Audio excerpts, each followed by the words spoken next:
To the world, they were a fairy tale, and then a ghost story. The last Tsar of all the Russias, gentle and handsome in his colonel's tunic, his beautiful, sorrowful empress, 4 graceful daughters in white summer dresses, and 1 golden little boy, the long-awaited heir upon whose small shoulders 300 years of dynasty came to rest. They ruled 1/6 of the surface of the earth from the most opulent court in Europe, a world of Fabergé eggs and gilded ballrooms and diamonds beyond counting.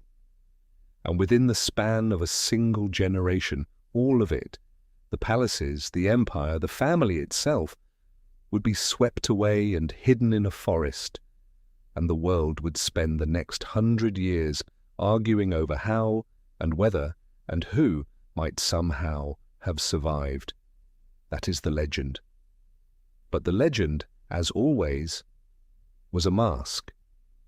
Behind it stands something quieter and far more terrible than any revolutionary firing squad, because the thing that first began to poison this family did not come out of Russia at all. It came out of an English nursery. It travelled east in the veins of a shy, grieving German princess, Queen Victoria's own favourite granddaughter, and it settled, silent and patient, in the body of her only son. A flaw in the blood, a sickness with no cure, and no name that anyone at court dared speak aloud. And to keep that secret, and to keep the boy alive, this family would wall itself off from its own empire, surrender its judgment to a wandering Siberian peasant, and stumble, blind with love and fear, straight toward the edge of the abyss. This is not the story of the Tsar on his throne. This is the story of the secret in his son's blood. And it begins, as so much of this darkness began, with a little girl at a graveside on the coldest day of the year. She was born on the 6th of June, 1872, in the new palace at Darmstadt, the small, rather sleepy capital of the German Grand Duchy of Hesse. And for the first 6 years of her life, she was the happiest child in a happy house. They christened her Alex, a soft, half-English rendering of her mother's own name, and they hung a string of aunts' names after it, but almost no one ever used them. To her family, she was something simpler than a princess. Her mother called her Sunny, for the bright, laughing, golden temper of a little girl who seemed to carry her own good weather with her wherever she went. She had dimples and fair curls and an easy, radiant charm that melted the coldest of the palace grandmothers. She was, everyone agreed, the sunniest of them all. Her mother was Princess Alice, the second daughter of Queen Victoria. And if that name stirs something in you, it should, for Alice was the daughter who, 17 years earlier, had knelt at Windsor at the bedside of her dying father, Prince Albert, and helped to nurse him through his last agony, the grave, capable, tender girl who had held her shattered mother upright through the first black days of a grief that would go on to last 40 years. Alice had grown up quickly and married young, into this modest German court, and she had carried into it something of her father's earnest, high-minded seriousness. She raised her own children plainly, almost severely. Cold nurseries, simple food, visits to the sick and the wounded, daily lessons in duty and charity and self-restraint. She built, in the heart of Germany, a small English island of discipline and love. It was not a grand childhood, but it was a warm one, and it was about to be destroyed in the space of a single month by something no palace wall could keep out. In the autumn of 1878, diphtheria came to Darmstadt. It began, as such things did, almost quietly, a sore throat, a stiff neck, a child sent early to bed. Alice's eldest daughter fell ill first in the opening days of November, and within a week the choking, suffocating disease had swept through the nursery like fire through dry grass.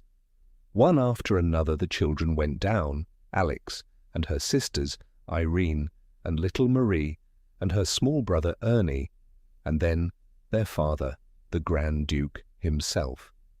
Of the whole household, only one daughter, Ella, was spared, having been sent away in time. And through all of it, Princess Alice nursed them. She would not leave. Against every warning, she moved from sickbed to sickbed day and night, lifting the children, cooling their fevers, breathing the same close and poisoned air, because that was precisely what her father had taught her a royal life was for. She could not save them all. Little Marie, May, the baby of the family, just 4 years old, was the first to be taken in the middle of November. Her mother, worn to the bone, kept the death a secret from the other sick children for weeks, unable to bear the telling, carrying the grief alone rather than let it frighten the others into a fatal relapse. It was an almost unbearable act of maternal endurance, and it was the beginning of the end for Alice herself, because at last her recovering son, Ernie, had to be told that his little sister was gone. The boy broke down completely, and his mother, exhausted, heartbroken, her guard finally down, bent and kissed him to comfort him, knowing in that very moment the danger of what she did. It is one of those details historians handle gently, because it has the neat, cruel shape of a legend. But the infection that killed her did, in the end, come out of that sick room. Within days, Alice was burning with the same fever, and on the 14th of December, 1878, she died. Read the date again, the 14th of December. It was the exact day, due to the very anniversary, on which her own adored father, Prince Albert, had died at Windsor 17 years before. The same date that had broken Queen Victoria and dressed her in black for the remainder of her life now reached out and took her daughter as well. Away in England, the old Queen received the news and felt the calendar close around her like a trap. Alice, her nurse, her comforter, the child who had sat with her through the first great grief, gone on the anniversary of that grief itself. Alice was 35. Those at the bedside reported that her last word was a whisper. It was "Dear Papa." And in the wreckage she left behind stood a little girl of 6. The sunny child did not stay sunny. Something in Alex of Hesse closed that December, and it never entirely opened again. The bright, dimpled, laughing baby became, almost overnight, a grave and guarded girl, shy to the point of physical pain, wary of strangers, slow to give her trust, prone to a deep and private melancholy that would shadow her for the rest of her days. The nickname Sunny clung on out of habit, but it had curdled into something close to irony. Even her toys were gone in the frightened aftermath of the outbreak. The nursery's books and playthings, everything that might still harbour the contagion, were gathered up and burned. She was left with almost nothing of the world that had come before. Into that grieving little household reached a long arm from across the sea.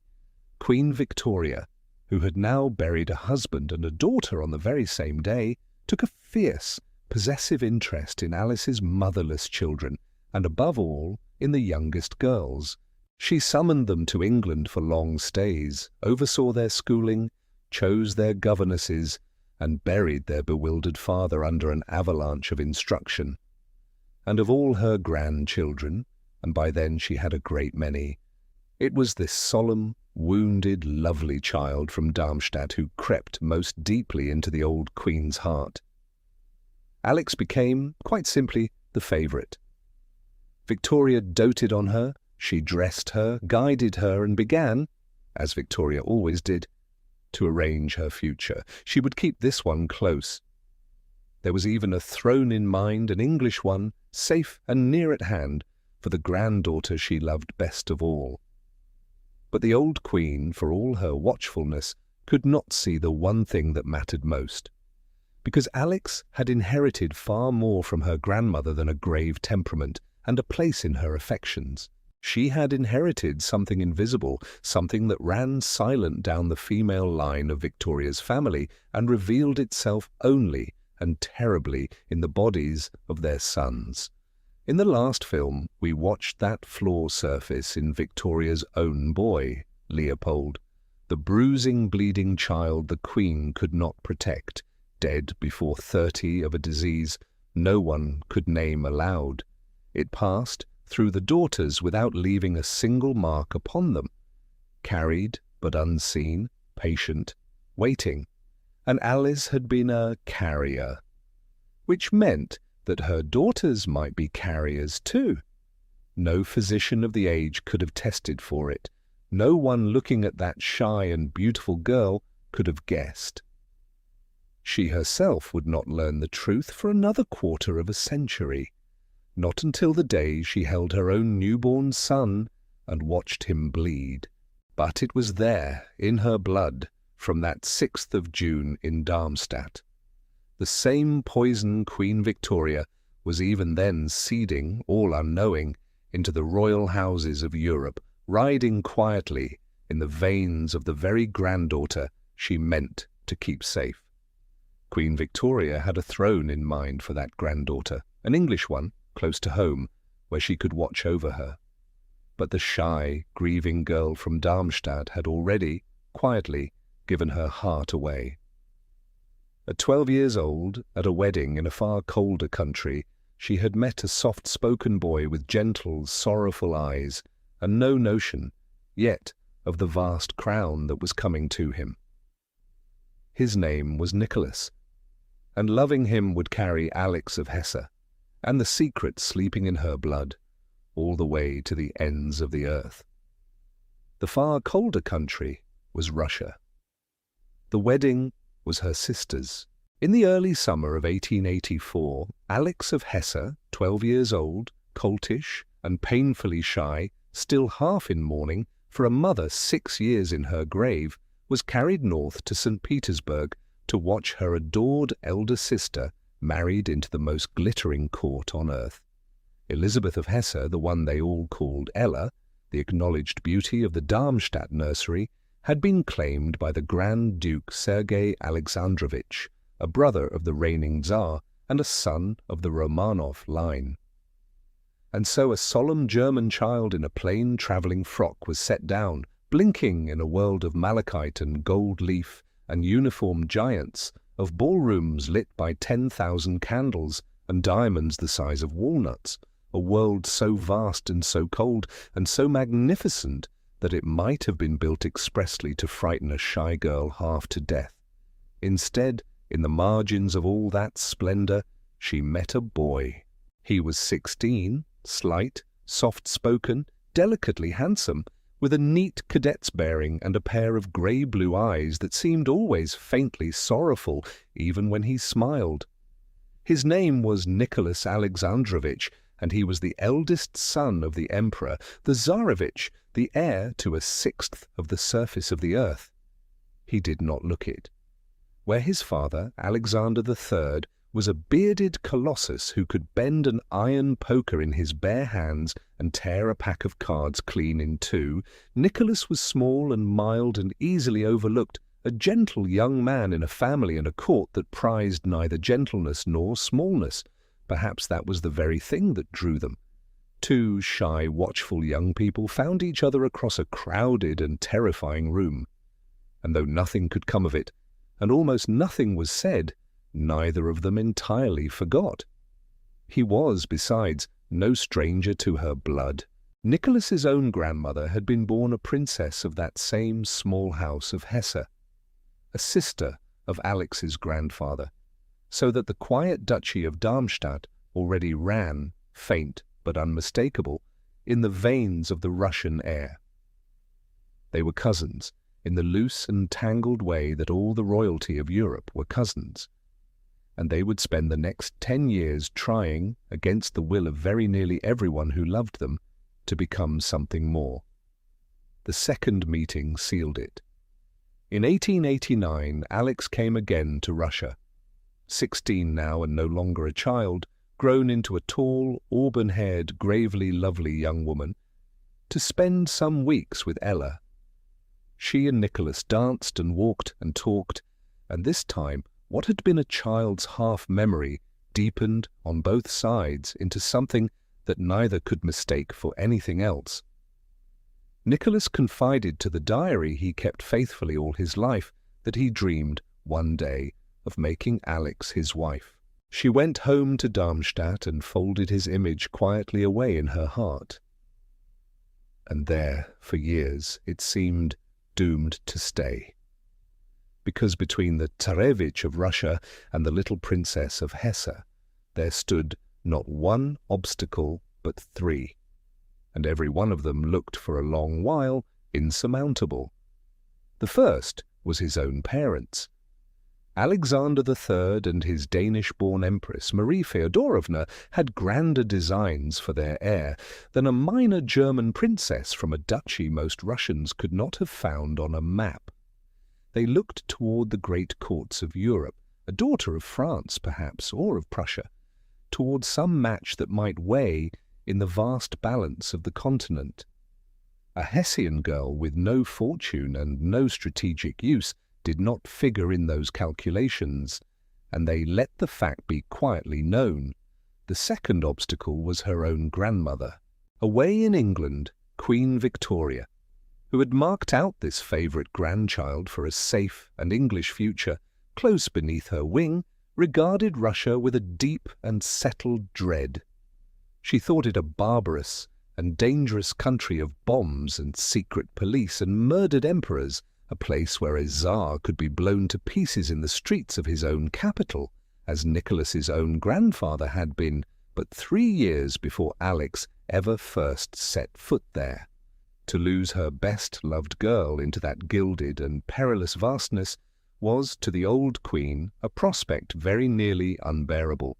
But the third obstacle was the highest of all, and it rose from within Alex herself. To marry the heir to the Russian throne, she would have to renounce the Lutheran faith in which her mother had so carefully raised her and be received instead into the Russian Orthodox Church. And this, grave, devout, stubborn to the very marrow, she would not do. It was not coldness, and it was not caprice. It was the deepest thing in her. She had given her soul to God in one particular form, and to trade that form for a crown struck her as a kind of blasphemy, a sin she could not carry to any altar. For years she refused, gently and absolutely. And Nicholas, no less devoted and no less constant than she, simply waited. He turned aside every other match his parents pressed upon him. He would have Alex, he told them, or he would have no one at all. And then, in the April of 1894, the whole long tangle came undone in the space of a single week, at a wedding, as it had begun. The place was Coburg, in Germany, the occasion the marriage of Alex's own brother, Ernie. And because the small German courts were the crossroads of European royalty, half the crowned heads of the continent descended at once upon the little town. Queen Victoria came. The German Kaiser, Wilhelm II, came, and threw his considerable weight behind the match for reasons as much political as sentimental. The Russian Grand Dukes came, and with them Nicholas, sent this time by a father whose iron health had begun that year quietly and inexplicably to fail, and who had at last given his grudging consent. In the midst of the wedding festivities, Nicholas found Alex alone and asked her once more to be his wife. And once more she wept and refused, over the one barrier she had never yet been able to cross. For hours the family worked upon her. Ella, who had herself made that very passage out of Lutheran Germany and into Orthodox Russia and found her faith standing whole on the other side, the Kaiser, waiting pointedly beyond the door, and Nicholas himself, gentle and unshakable and in tears. And at last, On the 20th of April, 1894, something in her yielded. She came to understand, or let herself be persuaded, that she was not betraying her God, but only changing the tongue in which she worshipped him. She said yes. Nicholas, overwhelmed, poured into his diary that it had been the most wonderful, the most unforgettable day of his whole life. And for a few bright weeks the long ordeal dissolved into something like pure happiness. The newly engaged couple were photographed at Coburg, glowing with a joy that even the stiff conventions of the age could not quite disguise.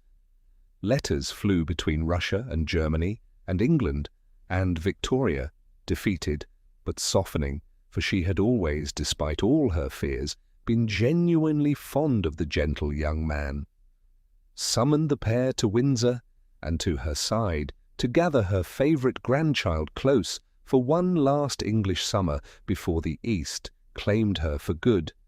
They believed they had time.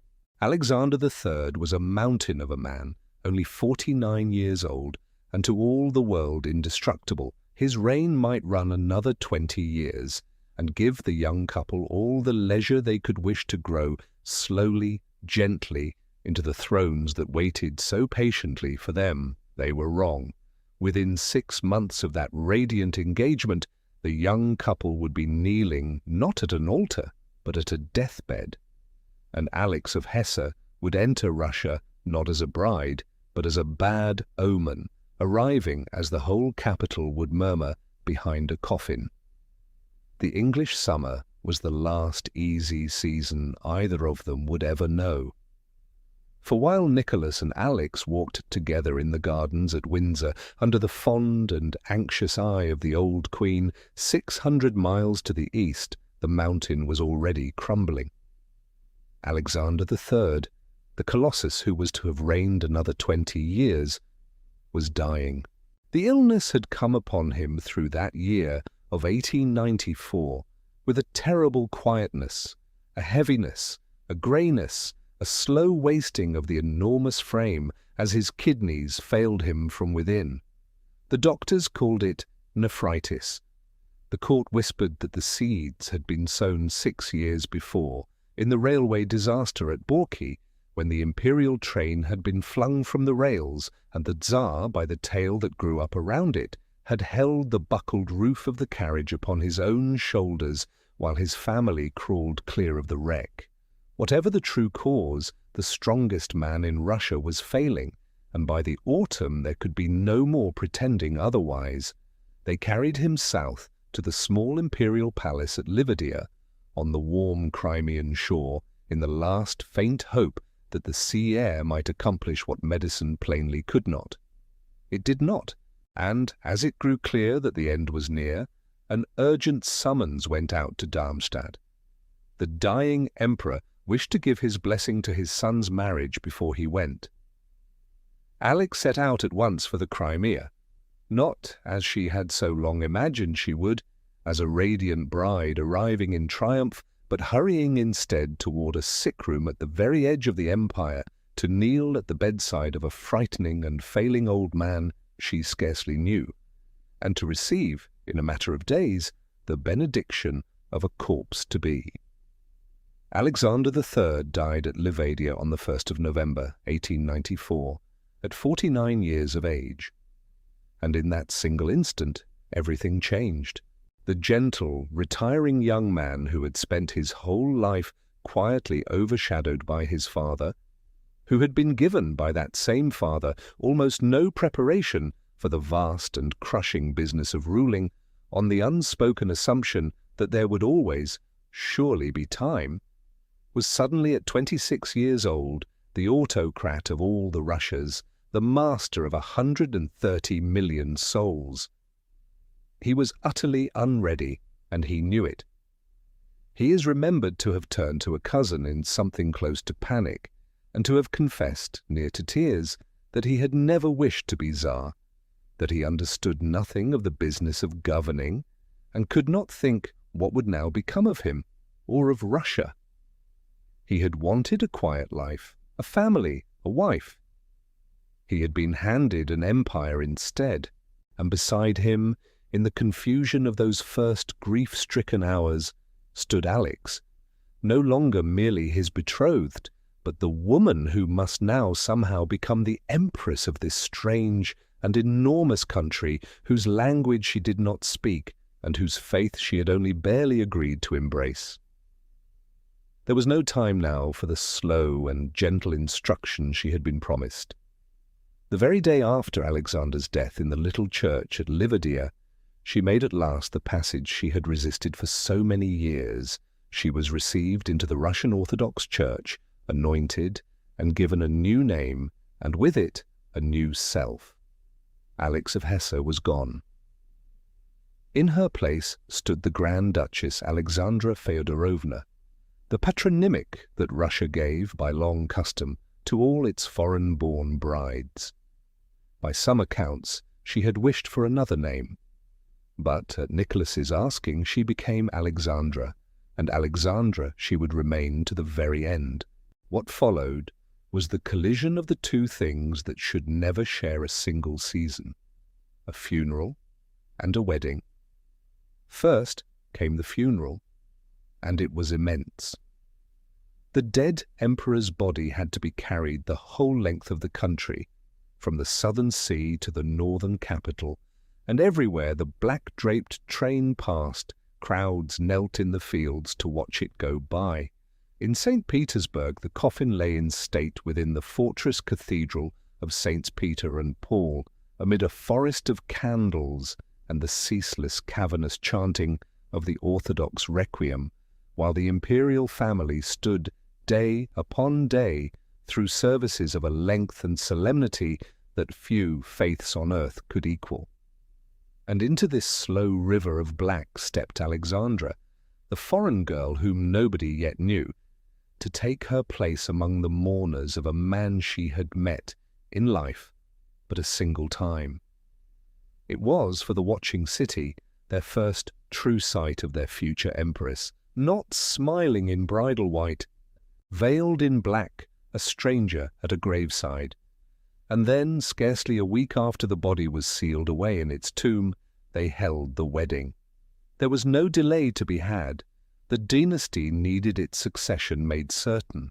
The shaken young Tsar needed his wife beside him, and so a single narrow window was found BC the 26th of November, 1894, the 14th by the old Julian calendar that Russia still kept, the birthday of the widowed Dowager Empress, a date on which the court mourning could be briefly and decently lifted.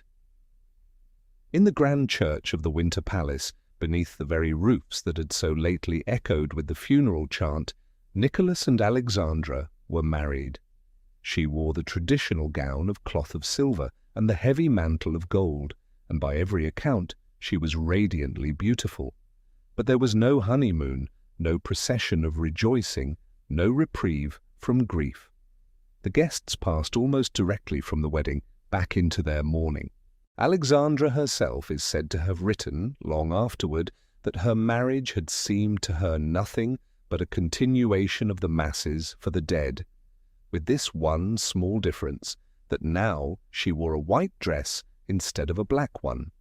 The Russian people drew their own conclusion, and it was not a kindly one. They were a deeply superstitious nation, quick to read the hand of God in the pattern of passing events, and the pattern here seemed to them dreadfully plain. Their new empress had come to them not in joy but in grief, stepping across a fresh imperial grave to reach her throne. "She has come to us behind a coffin," they murmured to one another. "She brings misfortune with her."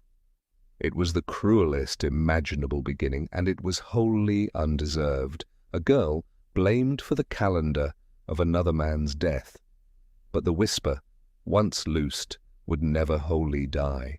It would trail Alexandra Feodorovna through the whole of her reign, and the people who first spoke it would remember it and nod grimly to themselves at the very end of everything. And yet they could not possibly have been more wrong about the marriage itself. Whatever the omens said, Nicholas and Alexandra had made between them, against all the odds of their world, the rarest thing in it, a true love match, deep and consuming and entirely genuine, in an age when royal marriages were arranged like treaties and endured like sentences. They adored one another. Every parting was an agony to them, every reunion a private joy. And the diaries and the letters they left behind still glow across more than a century with a tenderness that never once cooled in 23 years of marriage. But that same devotion carried within it the seed of a slow catastrophe. For Alexandra's shyness, the crippling reserve that had closed over her as a child of 6 at her mother's graveside, did not melt away in the warmth of Nicholas's love. In private, safe behind the palace doors, she was tender and merry and holy herself. In public, before the glittering and gossiping and pitiless society of St. Petersburg, she froze, stiff, flushed, awkward, unable to unbend, her terror read by everyone who watched her, as arrogance, as contempt, as a cold German disdain for the very country she had been given to rule. A court already primed to resent the bride who came behind a coffin looked upon that rigid, frightened face and decided from the very first that it had been right too. They began to hate her almost before she had learned to speak to them, and she, wounded, withdrew a little further still behind her wall. In private, behind the palace doors, they were blissfully, almost childishly happy. Two lonely people who had found in each other a whole world. But an emperor cannot rule from behind a door. And in less than 2 years, the shy young Tsar would stand bareheaded before 1 million of his people to be crowned by God himself. And the day of his crowning would end in a field of the dead. 18 months after the wedding that Russia had watched behind a coffin, the long mourning for Alexander III lifted at last, and the empire turned to the one ceremony that could wash away a bad beginning, the crowning of its new Tsar. A Russian coronation was not a political act. It was a sacrament, older, stranger, and more absolute than anything the crowned heads of the West still practiced. On the 26th of May, 1896, the 14th of May by the old Julian calendar the empire still kept, Nicholas and Alexandra passed in procession beneath the golden domes of the Moscow Kremlin and into the Cathedral of the Dormition, the small, ancient, blazing church in which the sovereigns of Russia had been anointed for 400 years. Moscow had been filling for a fortnight, grand dukes and foreign princes, ambassadors from every court on earth, and behind them a sea of peasants come in from the provinces to see, once in a lifetime, the little father crowned. The bells of the old capital, at the 40 times 40 churches of the proverb, rang until the air itself seemed to tremble. Inside, the rite unfolded with a slow, hypnotic grandeur, and at its heart came a moment that held the whole meaning of Russian kingship in a single gesture. The Metropolitan did not crown the Tsar crowned himself.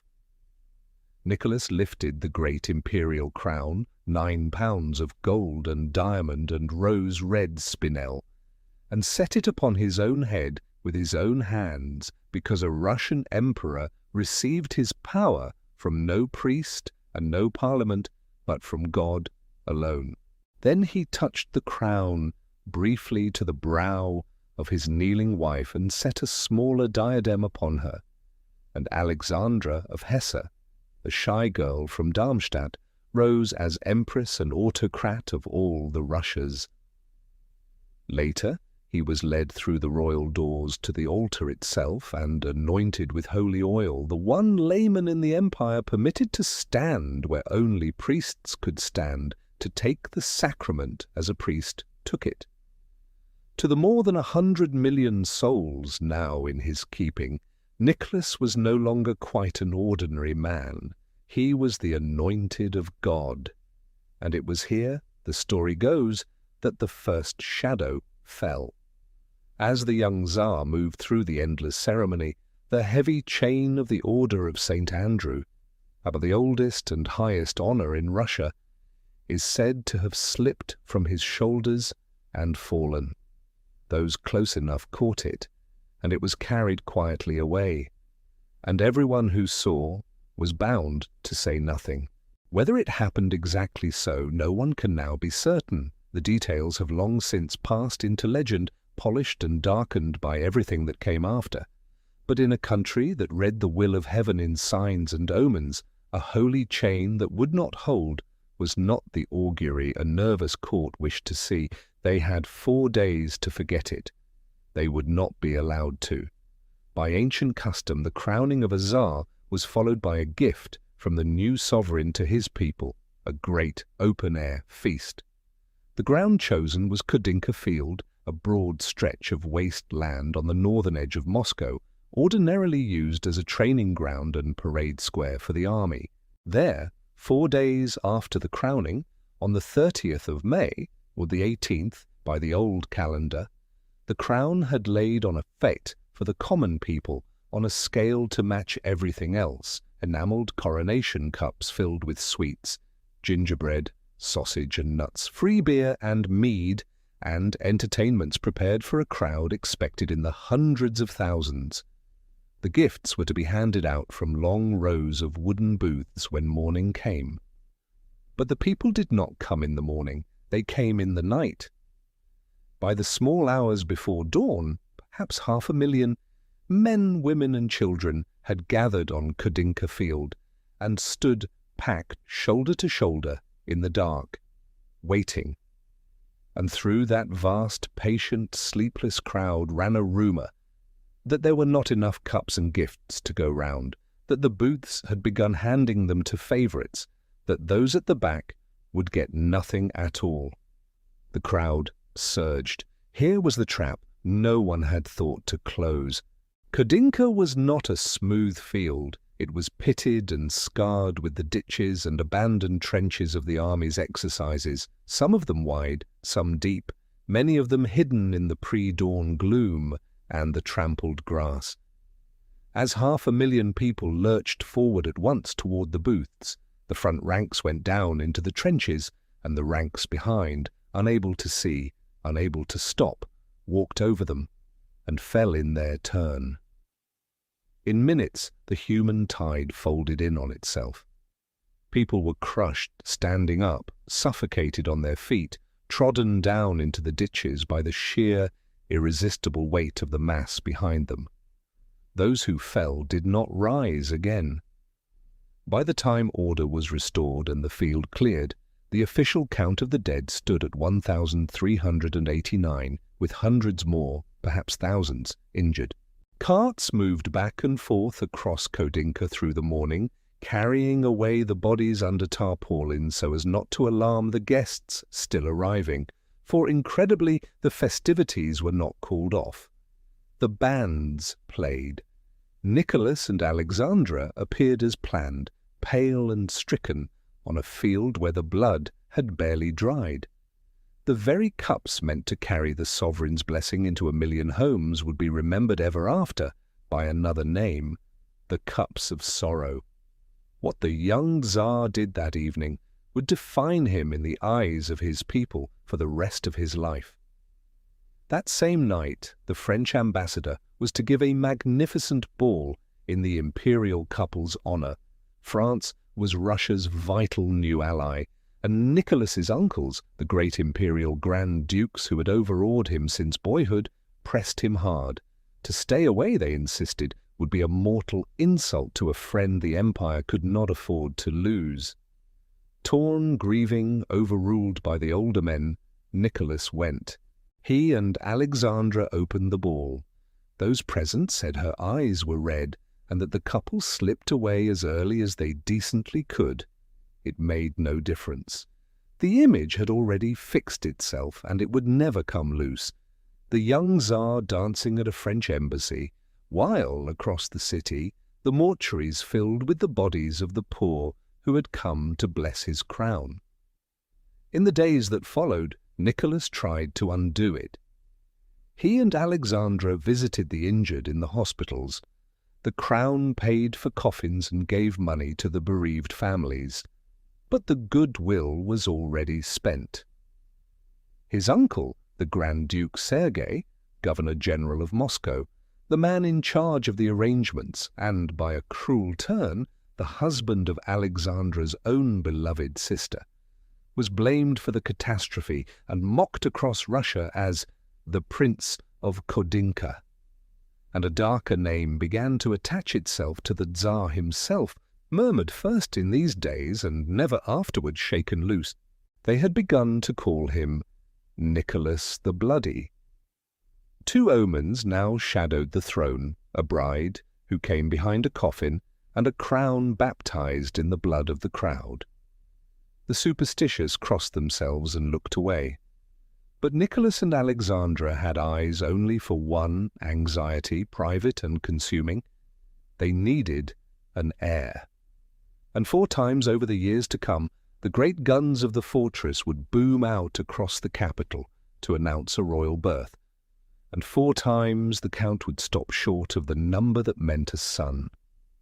For all the omens, the young marriage was, in its earliest years, radiantly happy and quickly fruitful. Barely a year into the marriage, on the 15th of November, 1895, Alexandra was delivered of her first child, and across the capital the guns of the Peter and Paul fortress began to fire the salute by which for generations Russia had learned the sex of a new imperial child. The whole city knew the count by heart. 101 guns for a Grand Duchess, 300 for a son and heir, Petersburg counted. The guns reached 101 and stopped. It was a girl. They named her Olga. She was a delight, and her parents adored her, and no one of consequence minded very much. The first child could be a daughter. There was time enough. 2 years later, on the 10th of June, 1897, came a second, and again the city counted, and again the guns fell silent at 101. Tatiana. On the 26th of June, 1899, a third, Maria, and 101 guns, and on the 18th of June, 1901, a fourth daughter, a small, bright, willful girl they called Anastasia, from the Greek word for resurrection, for one who rises again, 101 guns. No one who heard them fired that summer could have dreamed how strangely that child's name would one day echo around the world, how, long after the guns and the palaces were gone, an army of impostors would rise up claiming to be her, and half the earth would argue over whether the little Grand Duchess had somehow cheated her death. But that is far ahead of us. In the summer of 1901, Anastasia was simply the fourth disappointment. Olga, Tatiana, Maria, Anastasia. From the first letters of their names, the family made a single word, Otma, and used it as though the 4 girls were one 4-hearted creature. They grew up in a nursery that would have astonished the empire, had the empire ever been allowed to see it. The daughters of the richest sovereign on earth slept on hard camp beds without pillows, took cold baths each morning, dressed plainly, shared their rooms 2 by 2, and were raised to an almost Spartan English discipline that Alexandra had carried out of Queen Victoria's household, exactly as her own dead mother once had. The 2 elder girls, close in age and temper, became the big pair, the 2 younger the little pair, and all 4, by every account that survives, were an unusually loving, unspoiled, tight-knit little band of sisters.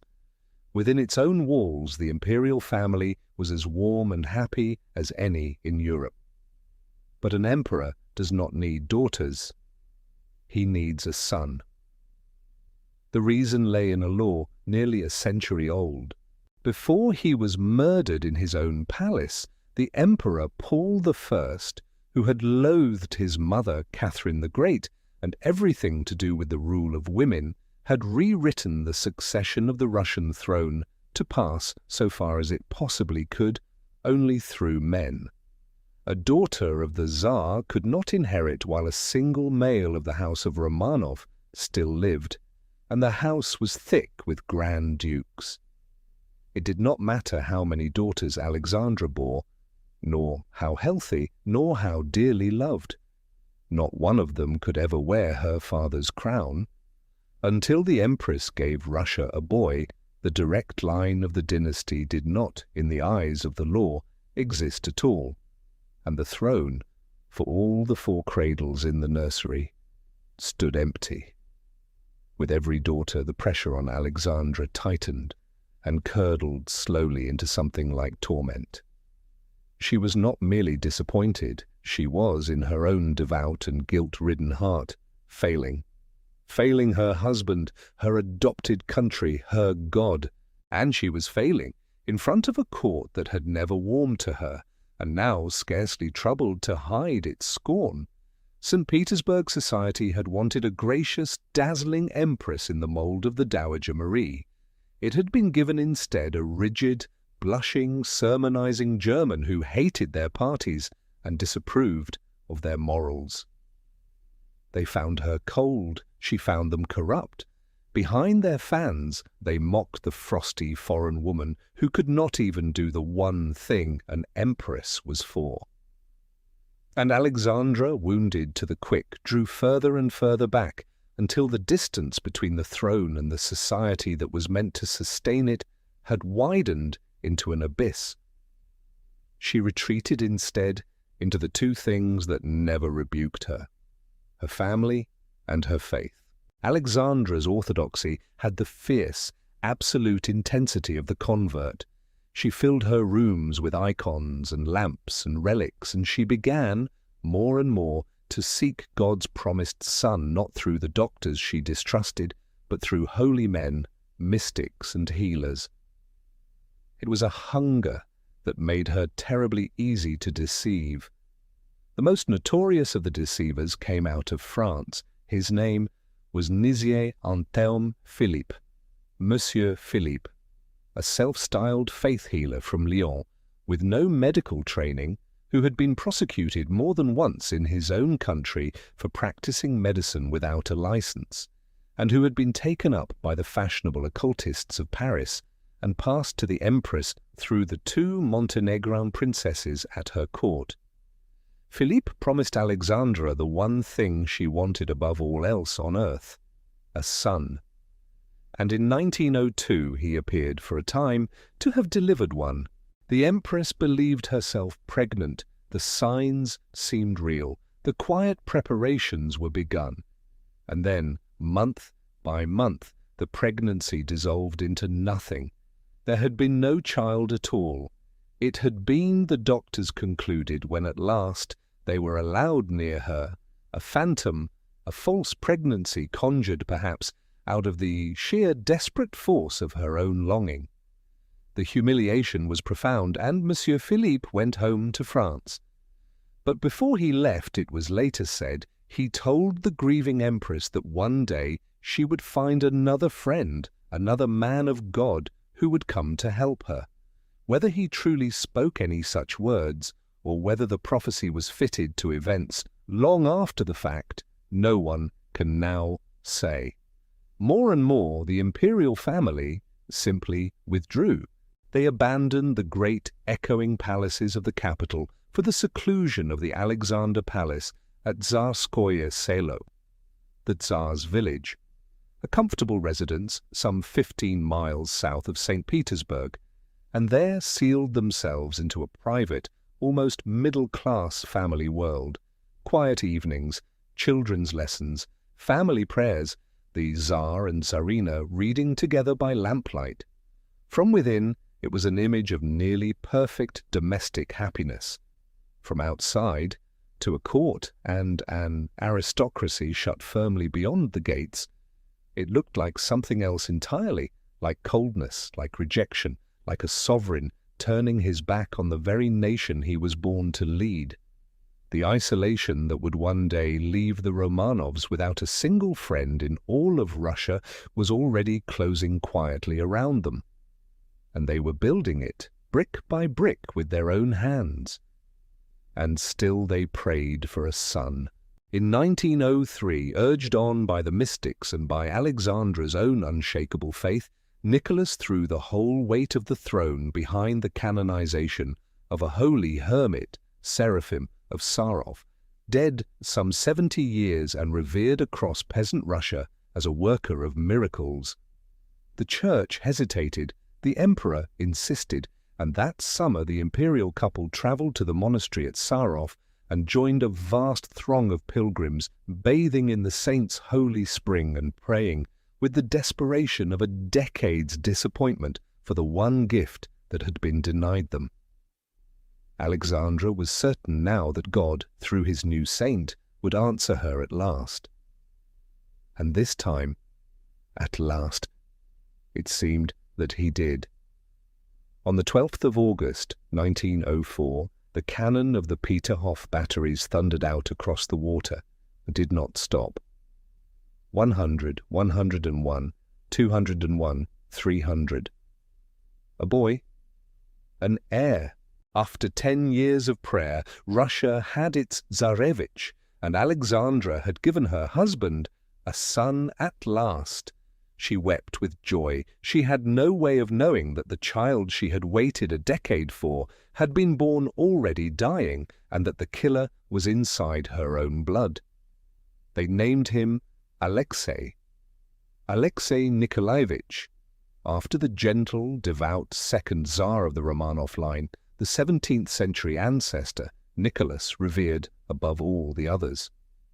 He was born on the 12th of August 1904 at Peterhof, in the low white palace by the sea, in a summer when Russia's armies were reeling before Japan. For a few bright days that distant war was forgotten. After 4 daughters and 10 years of prayer, the Tsar of all the Russias had his heir at last, and a 6th of the earth gave thanks. Bells rang from Warsaw to Vladivostok. Nicholas, who so rarely let his feelings show, wept openly in the sight of his household. And what a child he was! He was large and strong and beautiful, a fair, laughing, healthy-looking boy with his mother's colouring and his father's soft grey eyes. Alexandra, who had borne a decade of pity and clutched at every charlatan's promise of a son, held in her arms at last the answer to all of it. The heir, the future, the living sign that God had heard her and had not, after all, turned his face away. The dynasty was secure. The long anxiety was over. The long anxiety had only just begun. It came upon them before the child was 2 months old. In his 6th week, the small healed knot where the umbilical cord had been began, without cause or warning, to bleed. It was nothing. A slow red seeping that in any other infant would have dried and crusted and closed within the hour. But in this infant it did not close. It bled through the day and on into the night. It was bound and soaked its binding and bled again. It stopped, and then hours later, unprovoked, began afresh. For 2 days the blood would not be commanded, and the physicians who bent over the cradle of the most important child in Europe felt the floor tilt beneath them, because in their hearts they already knew there was only one thing it was likely to be. Nicholas set the fear down in his diary. That autumn in the plain contained hand of a man holding himself very still. Behind the stillness was terror. He and Alexandra, he confided, had been living through hours of dreadful anxiety. The thing had a name, though for years to come almost no one in Russia would be suffered to speak it aloud. Haemophilia, a flaw in the blood's power to clot, so that a hurt which would seal itself in any ordinary body might, in this one, bleed on without ending, outward from a broken skin, or, far more terribly, inward, into the joints and the muscles and the deep, hidden places where the bleeding could be neither seen, nor reached, nor stopped. It was ancient, it was hereditary, and it moved by one of the cruelest laws in all of medicine. It was carried by women in whom it slept and left no mark, and it revealed itself only in their sons. Alexandra knew precisely what it was. She had lived in its shadow all her life. It had been in the family at Darmstadt before she was old enough to remember. Her own baby brother, little Fritty, dead at 2 years old from a fall that bled and would not stop bleeding within his small skull. It had taken her Uncle Leopold, Queen Victoria's youngest and most fragile son, the bruised boy the old Queen had never once dared let run free. It had surfaced again in the little sons of her own sister, Irene. This was the invisible flaw the last film followed out of a Windsor nursery. The poison Victoria had seeded, all unknowing, down the female line of her house and out across the royal beds of Europe. And now it had traced that line to the far edge of the continent and found the single cradle in all the world where it could do the most harm. It had come to rest in the only son of the Tsar of Russia. She had carried it herself, silent, unseen, beyond the reach of any test the age possessed. It had ridden in her blood out of England into the Winter Palace and the marriage bed. And she had given it in perfect innocence and perfect love to the one child she had wanted above every other thing on earth. It was the cruelest arithmetic imaginable. The son she had begged heaven for 10 years to send her had been born already condemned, and she herself was the hand that had passed the sentence.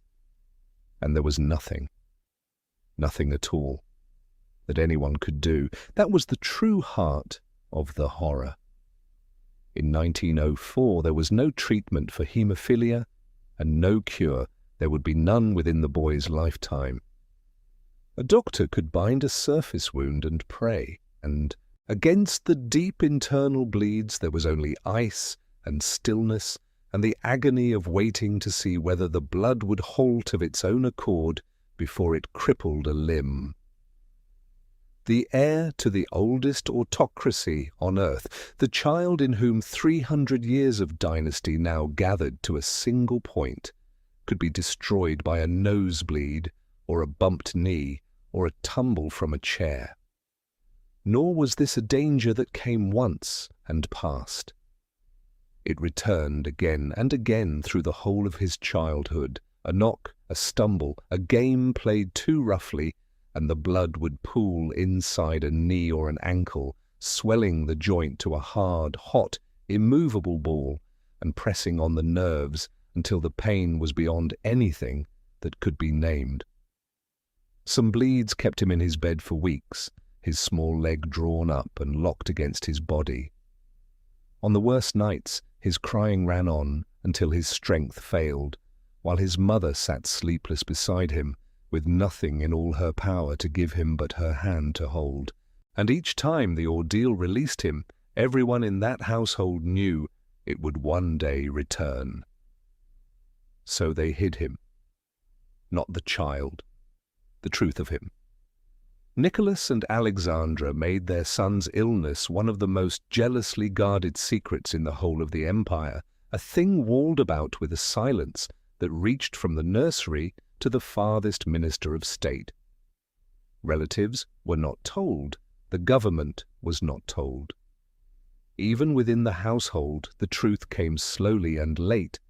The family's own tutor, the Swiss Pierre Gilliard, lived among them for years before he grasped the shadow that lay across every ordinary day.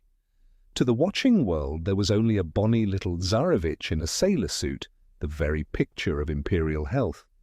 And if the crowd sometimes saw the boy carried in the arms of a burly sailor of the guard, a man named Derevenko, assigned to catch him before he fell, they were told nothing of the reason, and did not guess it. The lie held, but it exacted its price. To keep the secret was to draw the walls of the family closer still, to turn aside the questions, to shun the court, to retreat deeper into the private curtained world of Tsarskoye Selo, where the illness could be managed unseen. The very disease that was killing the boy by inches was, at the same time and by the same stroke, quietly sealing his family off from the empire they had been born to rule. And it was breaking his mother. Alexandra's guilt was total, and it never once left her. She had done this. The flaw was hers, the blood was hers, the sentence laid upon her adored son had been carried into him by her own body. A woman already devout to the very edge of fever now gave herself over wholly to God and to the desperate sleepless work of keeping her child alive. And a woman in that condition, watching her son bleed, while the finest physicians in Russia stood helpless at the bedside with empty hands, will listen to anyone alive who can promise her that the bleeding can be stopped. The most powerful family on earth had been handed a child they could not protect and a secret they dared not tell. Every doctor in the empire was helpless, and so, when a coarse, wild-eyed holy man from the forests of Siberia was brought to the palace and seemed, impossibly, to soothe the boy when the doctors had given up, a desperate mother did not ask how. She only knew that when Grigory Rasputin was near her son, the bleeding stopped, and she would let nothing and no one take him from her. He came out of Siberia on foot. While the physicians of the imperial court stood helpless around the heir's bed, a wholly different kind of man was tramping the roads 1,000 miles to the east, and the two of them, the empire's finest doctors and a barefoot Siberian peasant, were about to trade places at the most important bedside in the world. His name was Grigory Yefimovich Rasputin. He had been born around 1869 in the village of Pokrovskoye in the province of Tobolsk, a huddle of log houses lost in the flat immensity of western Siberia, about as far from a marble palace as it was possible to be. He was a peasant, barely lettered, married, and a father, who somewhere in a restless young manhood had undergone a religious awakening and taken to the road as a Stranik, one of the wandering holy men of Orthodox Russia, who owned nothing, walked from distant shrine to shrine, and lived on prayer and the alms of the faithful. He was no priest and held no office in the church. What he possessed was harder to name: a shrewd peasant cunning, a rough magnetism, and a pair of pale, deep-set eyes that people found they could neither look away from nor forget. He spoke of God in the plain language of the soil. Some who heard him came away certain they had met a saint, others just as certain they had met a fraud. From the first, and all his life, he drew both verdicts in equal measure. And a third thing trailed him wherever he walked, a low haze of rumour, of drink and boasting and women that would not be shaken off. By the early years of the century, such men were the fashion in the drawing-rooms of St. Petersburg, where a bored and anxious aristocracy dabbled in séances and the occult and passed its favourite wonder-workers from hand to hand. The palace door was opened for Rasputin by two of these seekers, the Montenegrin princesses Militsa and Anastasia, the sisters the court called the Black Princesses, daughters of a Balkan king married to Russian Grand Dukes, and the reigning connoisseurs of every holy man in the capital. Through them, on the 1st of November 1905, Rasputin was presented to the Emperor and Empress. Nicholas marked the meeting in his diary in a single, unremarkable line: that they had made the acquaintance of a man of God, Grigory, from Tobolsk province. He can have had no notion that he had just written down the name history would bind forever to the ruin of his house. At first, he was only one wonder-worker among several, an occasional visitor to the private apartments, murmured over approvingly by the ladies of the mystical set. What lifted him clear of that crowd and made him in the end indispensable was the one thing none of the others could touch: For it was not the parents' souls that Rasputin captured, it was their son. Exactly how he did it has been argued over ever since, and no one has wholly explained it. But the pattern, repeated across the years that followed, was unmistakable. When Alexei was seized by a bleeding crisis, the boy swollen and grey and shrieking, the doctor's small store of remedies exhausted, Rasputin would be sent for. And again, whether he came to the bedside or sent only his words from far away, the storm would pass. He would speak low and slow to the terrified child, tell him slow folk tales of the Siberian forest, bid him not to be afraid, and order the frightened doctors from the room. And above all, he would calm the frantic mother. There perhaps lies the plainest part of the mystery. For a calm mother made a calmer child, and a child at rest, no longer rigid with terror, bled less. Some have guessed his true gift was a kind of hypnotism, others, more simply, that by driving the doctors away he stopped them doing harm, in an age when the cure could be worse than the disease. That his influence over the boy was real, the witnesses do not dispute. But what Alexandra saw was no earthly thing. What Alexandra saw was a miracle. She had begged God for help, and God had sent this rough peasant to lay a hand upon her son and still his blood. To doubt him from that hour was to doubt God himself. And then, in the autumn of 1912, came the ordeal that hardened her belief into iron. The family was at Spawa, an old hunting lodge deep in the forests of Russian Poland. Alexei, jolted first while climbing into a boat, and then on a rough carriage drive, had begun to bleed into his thigh and groin, and this time it would not be stanched. A great swelling spread beneath the skin, the trapped blood pressed on the nerves, the boy's leg drew up rigid against his body, and the pain mounted until his screaming ran through the lodge day and night. He burned with fever. For 11 days he hovered on the lip of death, and the doctors gave him up. A bulletin was issued to a bewildered public, carefully worded to conceal the true nature of the illness. And in that shuttered room, the last sacrament of the Orthodox Church was administered to the 8-year-old heir to the throne of Russia. In her despair, Alexandra had a telegram sent through her confidant Anna Virubova to Rasputin in his far Siberian village. The answer that came back down the wire, as it was afterward reported by the woman who received it, told the Empress not to grieve. God had seen her tears, it said. The little one would not die. The doctors should not be allowed to torment him. Within a day, the tide turned. The bleeding slowed, the fever broke. The boy, who had been given the last rites, began, against every expectation, to live. One of the physicians who had given him up is reported to have confessed, long afterward, that he could not account for the recovery by any rule of the medicine he knew. It may well have been coincidence. The bleed may simply have run its natural course, as such bleeds sometimes did. The order to keep the doctors from tormenting the child may again have done its quiet good. But no argument on earth could have persuaded the mother in that sick room. She had been told her son would die, and a single word from Rasputin had contradicted every doctor in the empire. And Rasputin had been proved right. After Spawa, her faith in him was total, unbreakable, beyond the reach of evidence. He had shown her, past all doubting, that he alone stood between her son and the grave. But the man who could still the blood of the heir was, away from the sick room, a swelling scandal.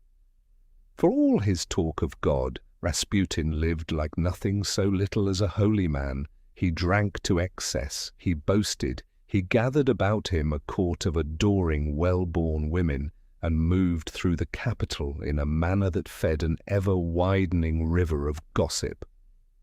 And this was a new Russia, in which the press, loosened since 1905, could at last print more or less what it pleased, and it delighted in the filthy peasant who came and went as he liked through the palaces of the Romanovs. His enemies multiplied. Churchmen who had once championed him and now turned against him, politicians who denounced him from the floor of the Duma, courtiers sickened by what he did to the dignity of the crown. And beneath the reported facts ran a fouler current still. The vile insinuation that the tie between the mystic and the empress was something other than spiritual. Of that there was never a shred of evidence then or since. It was a slander, and a cruel one, aimed at a devout and faithful wife. But the whisper would not die, and each repetition stained the throne a little further. To all of it Alexandra was deaf. Ministers warned the Tsar, Grand Dukes pleaded, even Nicholas's own mother begged him to send the peasant away. Nothing moved her, because none of them could offer what Rasputin offered. They could speak of the honor of the dynasty. He could stop her child bleeding to death. Weighed against her son's life, the dynasty's honor weighed nothing. Every fresh attack upon Rasputin only persuaded her the more that he was a man of God set upon by the wicked, and drew her, and through her the tottering throne closer still to him. And so long as Russia remained at peace, the monarchy could bear the weight of him. An ugly rumor at the fringe of the court, a stain the empire could for the moment live with, but that peace was running out. Far to the west in the chancelleries of Europe, the machinery of an immense catastrophe had already begun unseen to turn, for now he was only a scandal, a dirty peasant at the edge of a glittering court, a subject for sniggering pamphlets and outraged bishops. The dynasty could weather a scandal. What it could not weather was what came next. In August of 1914, Russia marched to war, and within a year the Tsar would leave his capital, his ministers, and his throne in the hands of the one person on earth who would take her orders from Grigory Rasputin, his wife. In the first week of August 1914, the Tsar of all the Russias stepped onto a balcony of the Winter Palace and looked down upon a sea of his own people. They filled the great square below him from wall to wall, workers and clerks and soldiers, and grand ladies, tens of thousands of them pressed shoulder to shoulder in the summer light. Germany had declared war.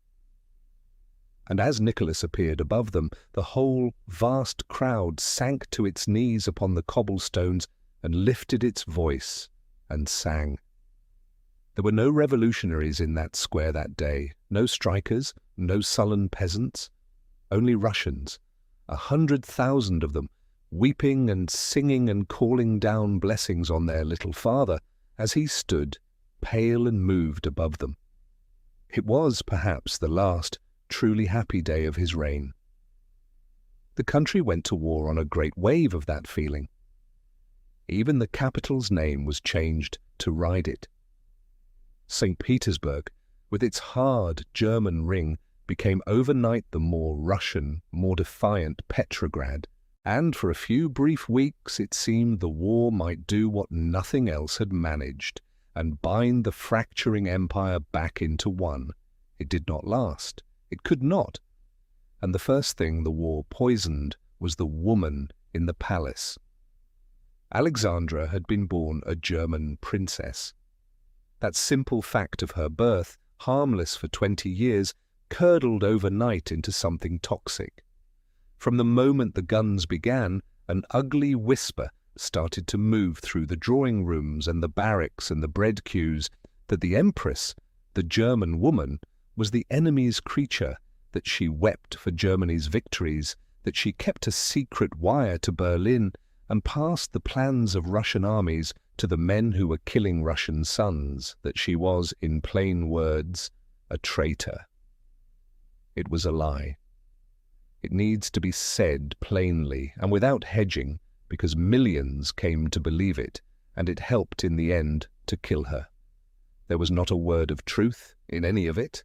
Alexandra committed no treason. She betrayed nothing and no one. If anything, she was fanatically loyal to Russia. She had given it her faith, her name, her children, her whole self. She loved her adopted country with a convert's fierce devotion, and privately she despised the German Kaiser who was making war upon it. No evidence of treachery was ever produced against her, then or since, because there was none to find. But the slander did not need evidence. It needed only a frightened, grieving nation hunting for someone to blame. And a lonely, foreign-born, already disliked empress made the perfect mark.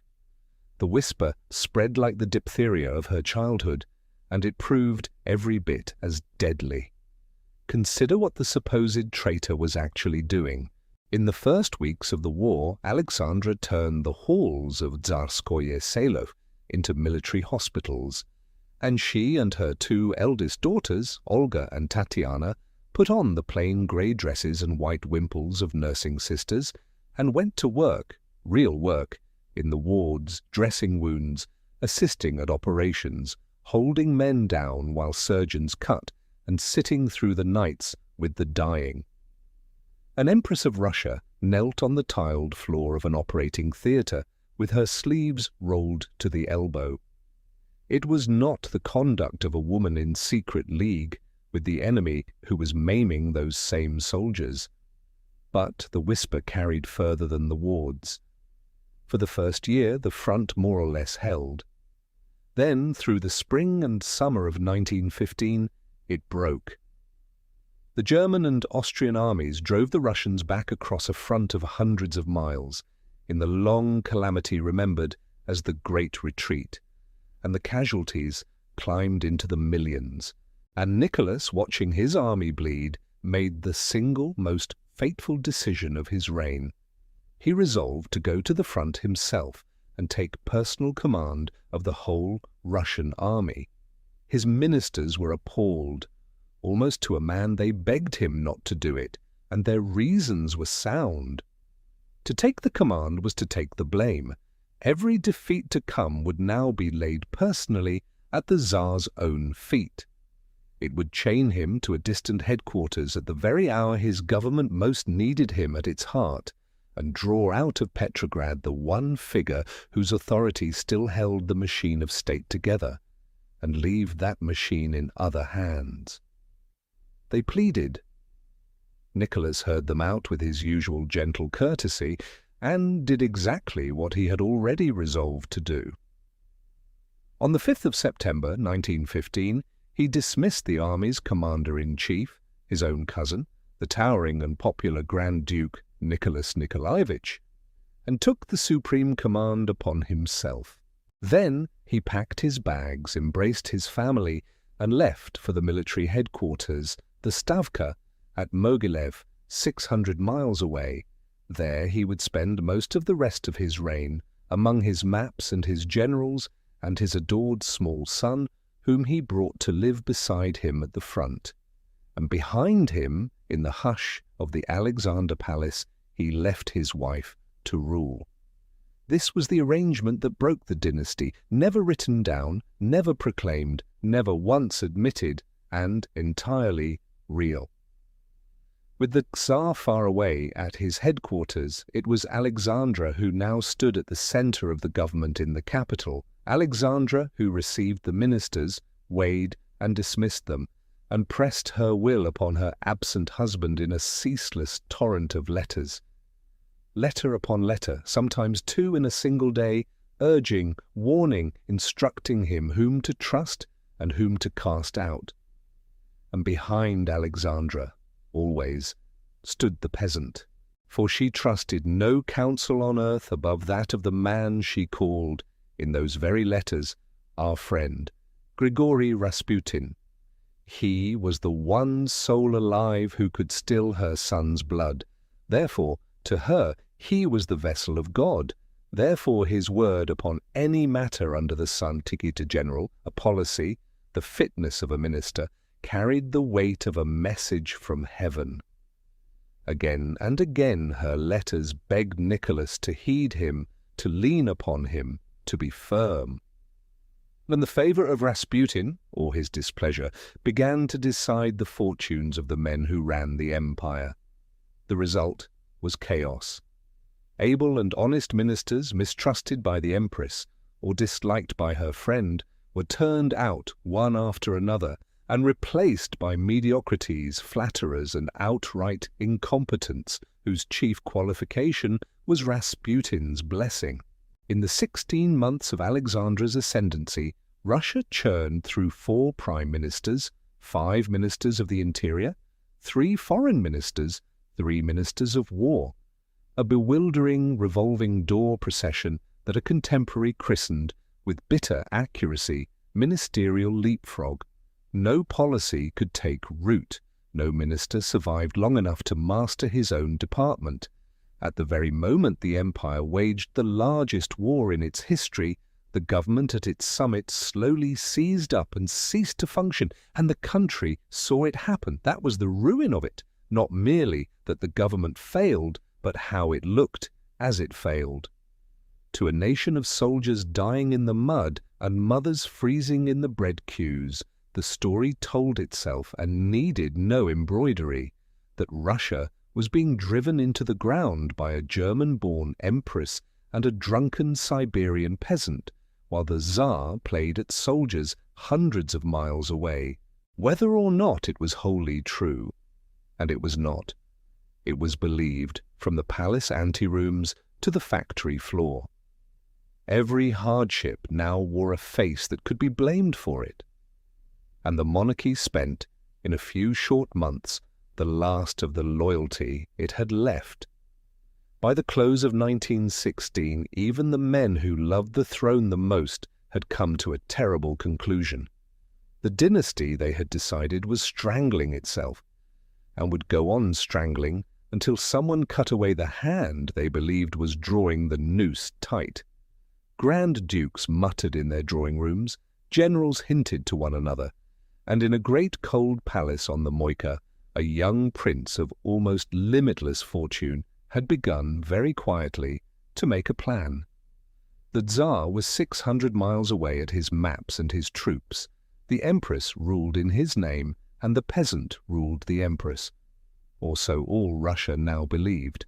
To the men who still loved the monarchy, the arithmetic had become unbearable. To save the crown, they must destroy the man they thought was strangling it. And so, on a freezing December night, 3 of the highest-born men in the empire invited Grigory Rasputin to a midnight supper. He would not leave the house alive. The plan was born out of love for the monarchy, and it would help in the end to destroy it. At its head stood one of the most extraordinary men in Russia, Prince Felix Yusupov. He was young, beautiful, clever, and idle, the sole heir to a fortune so immense that the Yusupovs were reckoned richer than the Romanovs themselves, a family of palaces and oil fields and gold mines of jewels that outshone the crown's own. He had married the Tsar's niece, the lovely Princess Irina, which bound him tightly to the imperial house, and he had come to believe, with the whole burning certainty of the very young, that Grigory Rasputin was a cancer at the heart of Russia that only a knife could cut away. He did not act alone. Beside him stood 2 others of the highest blood. The Grand Duke, Dmitri Pavlovich, dashing, charming, a first cousin of the Emperor himself, and one of the few people on earth Nicholas truly loved, and Vladimir Purishkovich, a fiery reactionary of the Duma, who only weeks before had risen in that chamber and denounced Rasputin's grip upon the throne to the empire's face in a speech that set the whole capital alight. A prince, a grand duke, and a firebrand of the right. Not revolutionaries, the very opposite. They were monarchists, desperate men who believed they were saving the crown from the thing that was throttling it. And they had concluded that the only way to save the Tsar was to murder the peasant the Tsar would not give up. The trap was baited with a woman, the Yusupov, who had cultivated Rasputin's friendship for exactly this purpose, invited him to the Moika Palace late on the night of the 29th of December 1916, after midnight, in secret, with the promise that he would at last meet Yusupov's wife, the beautiful Irina, whom Rasputin had long wished to know. It was a lie from end to end. Irina was hundreds of miles away in the Crimea. There was no gathering upstairs, only a knot of frightened conspirators waiting in the dark with a revolver and a plan. Rasputin, who had been warned 100 times to trust no one and go nowhere, put on a fine silk blouse his daughters had embroidered for him, scented his beard, and went anyway. What happened next in the small hours of the 30th of December became one of the most famous murder stories ever told. You almost certainly know its shape because Yusupov told it and retold it, and in the end sold it, in interviews, in a lurid and profitable memoir, in lawsuits that dragged on for decades of his long exile. In his telling, it is a horror story with a supernatural monster at its center. He led Rasputin down into a cellar room so the tale runs, and there fed him little cakes and glass after glass of sweet Madeira, every one of them laced with enough potassium cyanide to kill a room full of men. And Rasputin ate and drank and would not die. Unnerved, Yusupov fetched a revolver and shot him through the chest, and still, the story insists, the monster would not die. He is said to have sprung up, seized his killer by the throat, and clawed his way out into the snow of the courtyard, where Purishkevich shot him down and shot him again. And even then, the legend swears, the body dragged from the river days afterward bore signs. An arm worked loose of its bindings, water in the frozen lungs, that Grigory Rasputin had still been alive when they slid him beneath the ice, and had died at the last by drowning. It is a magnificent story. It is also, in almost all of its lurid particulars, untrue. For the evidence, such of it as can be trusted at all, tells a plainer and far less demonic tale. The autopsy upon Rasputin's body found what had actually killed him, and it was neither poison nor river water. It was bullets.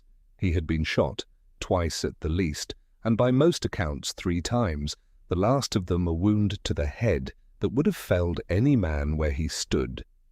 The pathologist found no water in the lungs to support the drowning of the legend, and no clear trace of the cyanide the murderers swore they had poured into him. The uncomfortable truth is that nearly everything we imagine we know about that night descends from the killers themselves. Men with every possible reason to swell a squalid ambush into an epic, and to paint their victim as an unkillable devil, so that his killing might seem the labor of heroes rather than the simple, sordid thing it was. The details have long since passed into legend, and the legend was written by the guilty. What is certain is only this, that Grigory Rasputin was lured to that house and shot, and that his body went down into the icy water of the Malaya Nevka, from which it was hauled, frozen stiff, some days later. The peasant who had climbed from a Siberian village to command the rulers of an empire was dead at 47 years old or thereabouts in the cellar of a prince's palace. Petrograd received the news with something close to joy. In the drawing rooms of the great, the murderers were toasted as saviors of the nation. Strangers embraced one another in the streets. Candles were lit before the icons in thanksgiving. For one giddy moment it seemed the deed had done precisely what its authors intended, that the shadow was lifted from the throne and that Russia might now somehow recover. The 2 households at the heart of it reacted very differently. Nicholas, hurrying back from the front, was confronted with the killing of a peasant by 2 of his own kinsmen, and he did a thing entirely in his character. He refused to permit a trial and instead merely banished the culprits, Dmitri to the Persian front, Yusupov to a far estate in the provinces. He meant it as mildness and as mercy. It scandalized society all over again that murderers of the imperial blood should walk free of all justice. And, by an irony that no one alive could then have seen, the Tsar's leniency saved the two young men's very lives, sending them safely out of the storm's path before the deluge came, that would drown so many of their relations. And in the Alexander palace, Alexandra was destroyed. The one man she believed God himself had sent to keep her child alive had been slaughtered like a beast by her own family, and she grieved for him without restraint and without shame. She had his body carried to Tsarskoye Selo and buried in a quiet corner of the imperial park, and she mourned him as the faithful mourn a martyred saint. And there was one thing more, though whether it was ever real, no one now can say for certain. It was said afterward that Rasputin had left behind a letter, that he had somehow foreseen his own murder and set down a prophecy before it came. If he were killed by common men, the story of the letter ran, the Tsar need fear nothing, but if he were killed by the Tsar's own relations, by nobles, by grand dukes with the emperor's blood in their veins, then none of the imperial family would outlive him by more than 2 years, and the throne itself would be swept away. Whether Rasputin ever truly dictated such a warning, or whether it was stitched together after the fact from the convenient cloth of hindsight, no historian has ever been able to prove, and the honest ones do not pretend otherwise. The document's authenticity is disputed to this day. Treat it, then, as what it most surely became, not a fact, but a legend, the dark and too perfect capstone that the whole story seemed to demand. And yet, legend or no, set the calendar against it.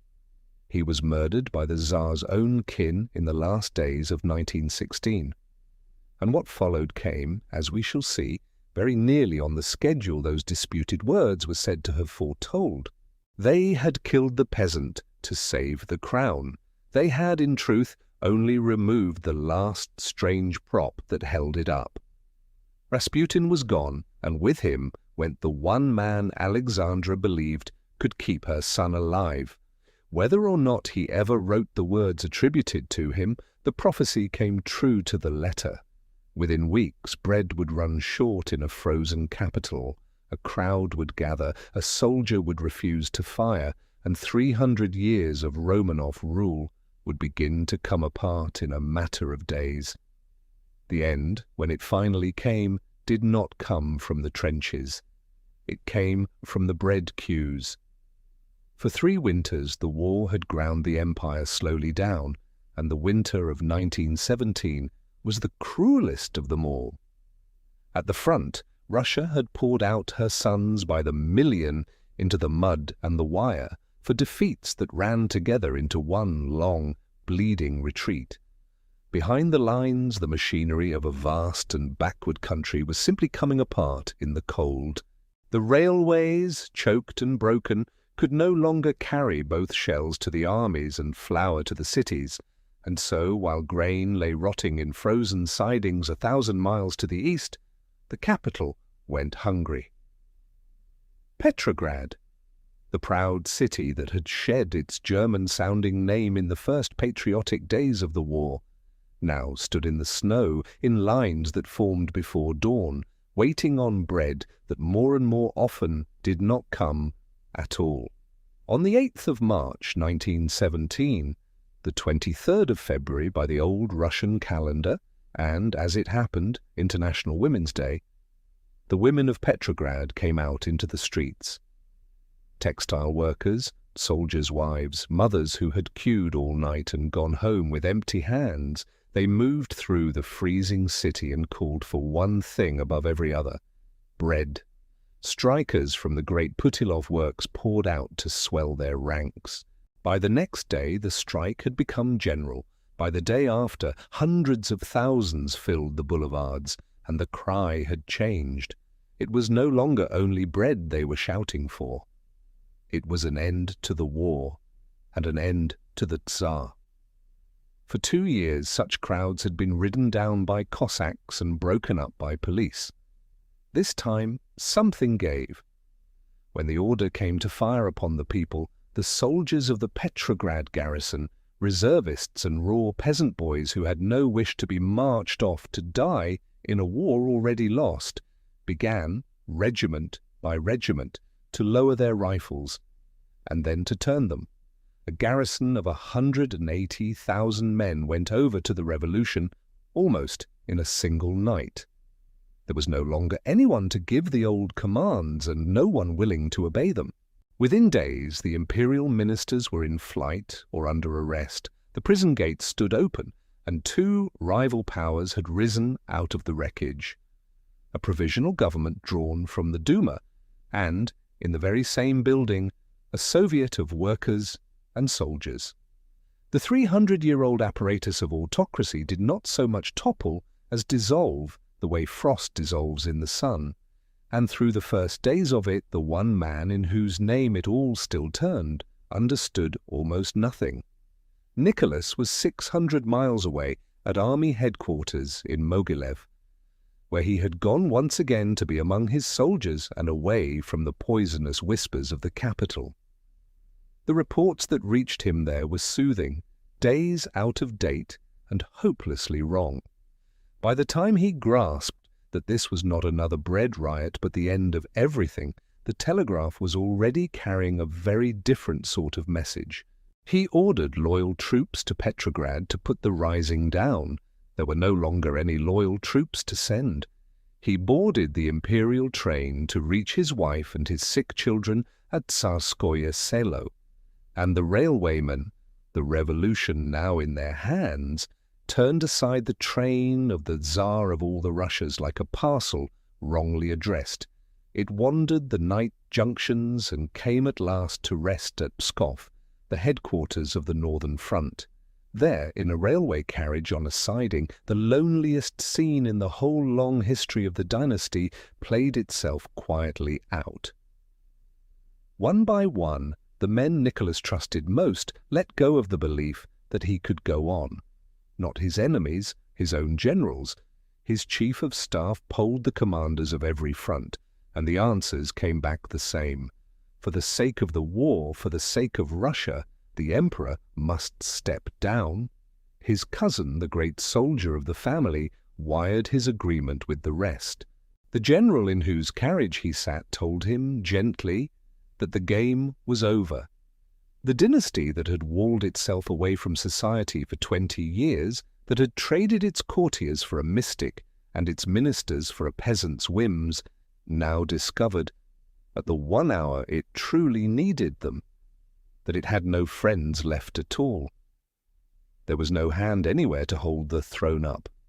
And so on the 15th of March, 1917, the 2nd of March old style, Nicholas gave it away. He agreed, first, to abdicate in favour of his son, with his brother Michael, to govern as regent until the boy came of age. And then he did the one thing no one in that carriage had foreseen. Something that reached back through 13 years of secrecy to the child sleeping at Tsarskoye Selo. He sent for the court physician and asked him plainly for the truth. Could Alexei be cured? He could not. Could the boy live a long and ordinary life? A long one, perhaps, but never a safe one, never apart from the mother and the prayers and the watching that were all that stood between him and the next bleed. A Tsar could not be raised in a stranger's house, under a regent, a country between him and his family. And a father could not hand his dying boy a crown that would tear the child from his side and set him alone on the very lip of that abyss. So Nicholas abdicated for his son as well. The secret in the blood, kept for 13 years at the price of the dynasty's whole standing, now took the last thing it had left to take. Rather than lose the boy, the father lost the throne for him. The crown passed instead to Nicholas's brother, the Grand Duke Michael. 2 emissaries of the Duma received the signed manifesto in the lamplit carriage. The deed itself was done, by most accounts, with a few strokes of a pencil on a quiet railway siding, with no drums and no cannon, and no watching crowd. That night, alone, the last Tsar of Russia opened his diary and set down the words that have echoed after him ever since. All around him, he wrote, was treason and cowardice and deceit. The next day, the crown he had passed to his brother lasted only hours. Grand Duke Michael, handed a throne that was already sliding out from under him, declined to take it up unless a freely elected assembly of the Russian people should ask him to. No such assembly ever would. 3 centuries and 4 years after the first Romanov had been raised to the throne of Moscow, the last of them laid it down, not on a battlefield, not beneath an assassin's bomb, as his great-grandfather had, but on a railway siding, with a signature and a sigh. The double-headed eagle was prized down from the gates and the ministries. The eagles had fallen. He was no longer the Tsar. In the newspapers, overnight, he had become plain Citizen Romanov, a private man in a colonel's coat, wanting nothing now in all the world but to reach his family. He had given away 1/6 of the earth to spare his country a civil war, and his son a torment, and he asked in return for very nearly the smallest thing a fallen king has ever asked, to be allowed to gather his wife and his children and go quietly away into some forgotten corner of exile and trouble the world no more. He did not doubt that a place would be found. He was bound by blood and christening and 100 family photographs to half the crowned heads of Europe. Surely, he thought, they would not abandon one of their own. He had given away an empire to spare his country and his sick son, and he asked for almost nothing in return, only to be allowed to take his family quietly into exile and let the world forget them. Across the North Sea, in Buckingham Palace, sat the cousin who most resembled him, who called him Nicky, who could have opened England's doors with a word. For a few weeks that door stood open, and then, quietly, ashamed, the King of England closed it.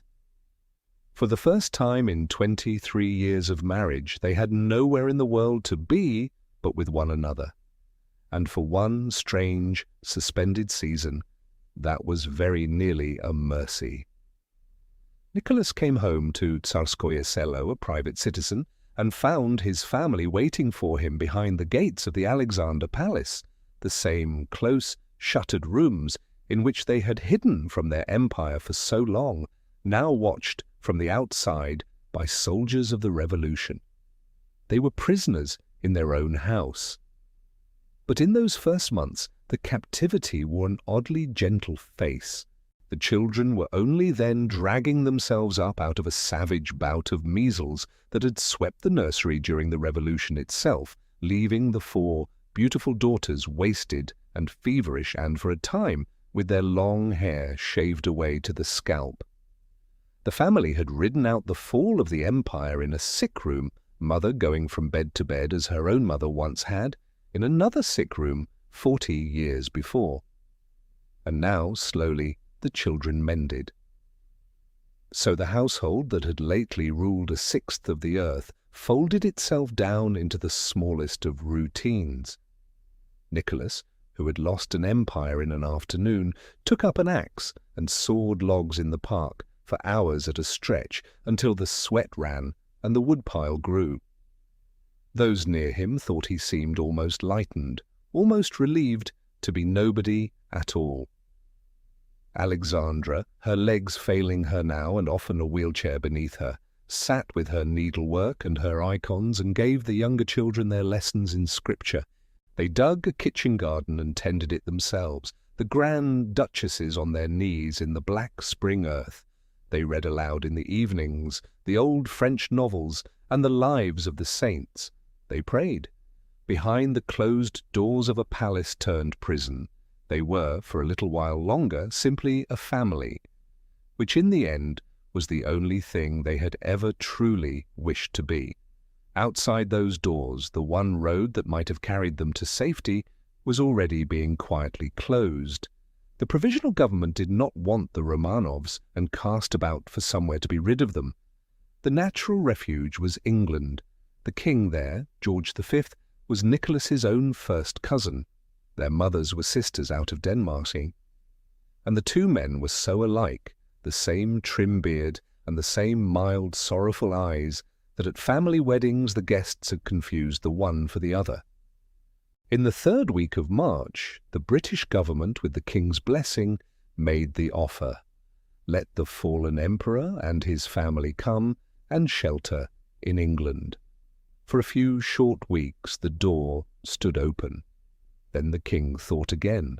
To take in bloody Nicholas and, worse, far worse, his German-born and cordially hated empress, to give the deposed autocrat of all the Russias a home in a Britain 3 years deep into war and thick with its own restless talk of change, might, the king came to fear, turn his own subjects against his own throne. And so quietly, through his private secretary, George pressed his ministers to take the invitation back. The offer was let to wither. For decades afterward the blame would settle on the politicians, who had only done as they were asked. And the truth that the hand which had eased the door shut was the king's own would stay buried in the royal archives for more than half a century. Nicholas and Alexandra, waiting and hoping at Tsarskoye Selo, were never told the last door had closed. They went on trusting in England long after England had turned its face away. As the summer wore on and the capital grew hotter and more dangerous, the provisional government resolved to move the family out of the mob's reach. For their own safety, its head, Alexander Kerensky, insisted, and it may even be that he meant it. In the middle of August 1917, they were put aboard a train with the blinds drawn down, and then a river steamer, and carried far away to the east, into Siberia, into the flat grey immensity of it, to the old merchant town of Tobolsk, where no railway ran, and no revolution had yet troubled to reach. They were lodged in the former governor's mansion, draughty and faded and too large to warm, and there the strange half-life went on. The Siberian winter came down like a lid, and still they kept to their forms.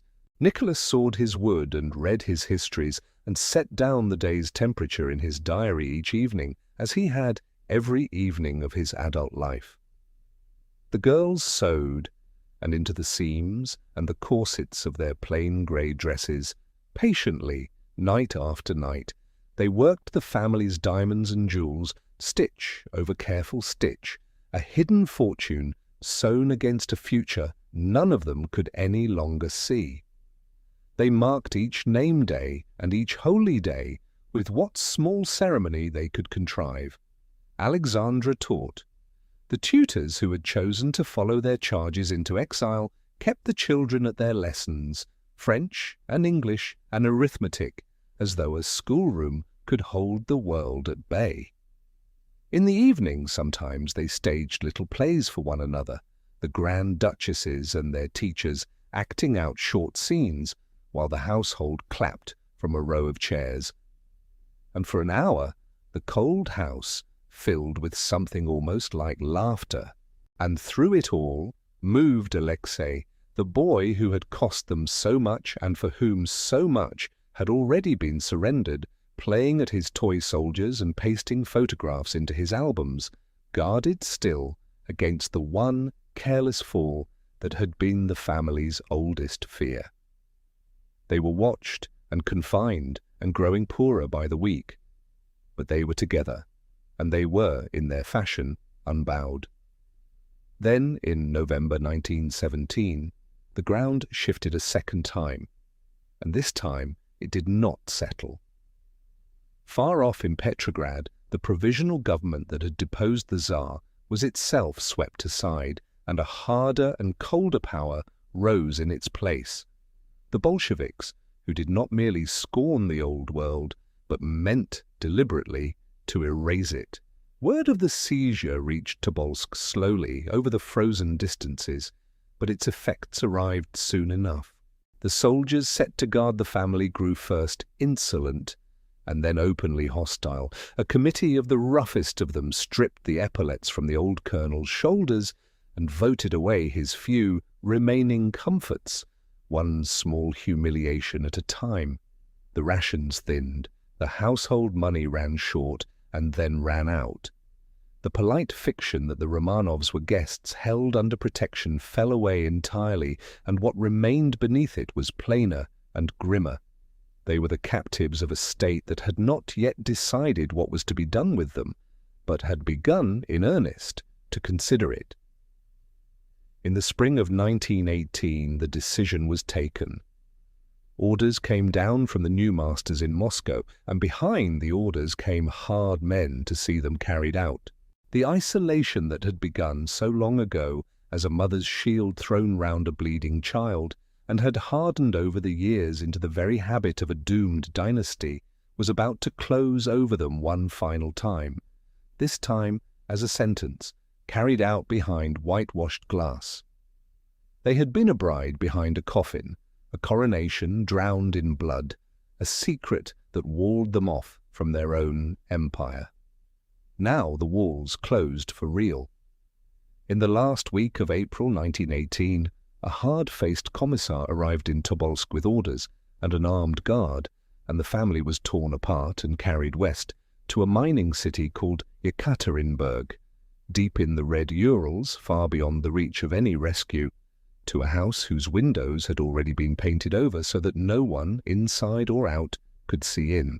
The town they were brought to sat on the eastern flank of the Ural Mountains, on the seam of the world where Europe gives way to Asia. A hard, grey city of mines and foundries and factory chimneys, red to its core, with none of the soft imperial memory of the palaces the family had known. It had been named generations before in honour of an empress. It received the last of the Romanovs without ceremony and without a crowd behind blinds already drawn. They did not even arrive together. In the final days of April 1918, only 3 of them were brought west from Tobolsk, Nicholas, Alexandra, and the third of their daughters, Maria, who would not be parted from them.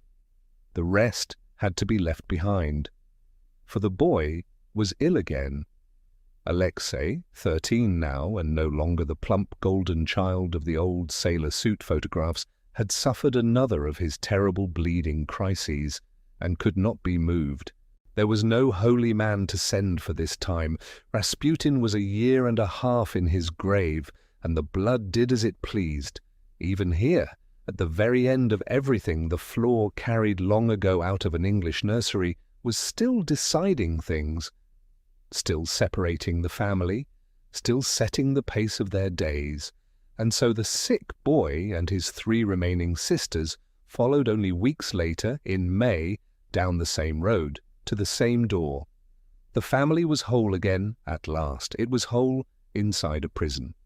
The prison had a name, and the name was almost unbearable in its blandness. It was a house, a solid, handsome, 2-story merchant's mansion near the top of a slope, requisitioned days earlier from its owner, a military engineer named Ipatiev, who had been given barely time to gather his things. The Ural Soviet had prepared it with care. A high wooden palisade had been thrown up around it, and then a second one, blinding the house to the street. The windows were sealed shut and painted over on the inside with whitewash so that no prisoner could see out and no passer-by could see in. The family lived in a permanent, sourceless white half-light, cut off even from the sky. For 20 years these people had walled themselves off from Russia to keep a secret. Now Russia had walled them in. On the official orders, the building was given a new designation: cold, bureaucratic, the sort of phrase a state reaches for when it needs a thing not to sound like the thing it is. They called it the House of Special Purpose. Inside, the world contracted to a handful of rooms and a slow, accumulation of small indignities. The guards were rough, local factory men and Red Guardsmen, many of them, and they let the prisoners feel it. There were searches, there were coarse words, and coarser drawings scratched onto the walls. Nicholas kept his diary to the very end, and its entries shrank until they recorded only the smallest particulars of a vanishing world: the weather, the hour of the single daily walk in the scrap of garden they were allowed, the changing of the guard, the closing of a window. The daughters, grown women now, were watched at every hour, even the most private. And yet the record of these last weeks is not, in the end, a record only of degradation. It is a record of a family that had almost nothing left and that held, with a quiet, stubborn grace, to the little it still had. They prayed. A priest was permitted twice to come and say the service in the sealed rooms. And after the last of those services, just 3 days before the end, he came away shaken, unable afterward to explain quite why, remarking only that something in the family seemed to have changed. They had sunk to their knees, he recalled, where before they had stood, as though they were making a farewell that no one had told them to make. They read aloud to the sick boy. They kept their routines, their lessons, their small private jokes, and some of the young guards set to watch these supposed monsters of reaction found instead a tired middle-aged couple and their frightened, gentle children, unfailingly courteous, disarmingly ordinary, and began, against every standing order, to warm to them, to talk with the girls, to feel ashamed of the walls. It was precisely that softening that would seal the family's fate. For in the first days of July the guard was changed.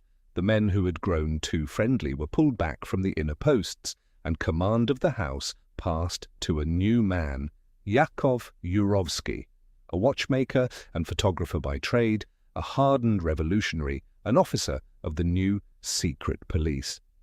He brought a quieter, harder detail of his own to take the interior watch. He was courteous, he was correct, he was entirely unreadable. And something in the house changed the moment he entered it, the way a room changes when the temperature drops. Nicholas, who missed very little, marked the new commandant in his diary without quite being able to say what he foreboded. What Yurovsky foreboded was being carried on the wind. From the west and the south, where the guns had begun, faintly to be heard. The Bolshevik hold on Russia was young and desperately fragile, and it was fighting for its life on a dozen fronts. An anti-Bolshevik White Army, stiffened by the runaway Czechoslovak Legion, tens of thousands of former prisoners of war strung the length of the railway, was driving hard on Yekaterinburg and gaining ground by the day. To the hard men of the Ural Soviet, the approach of that army raised a single, intolerable possibility.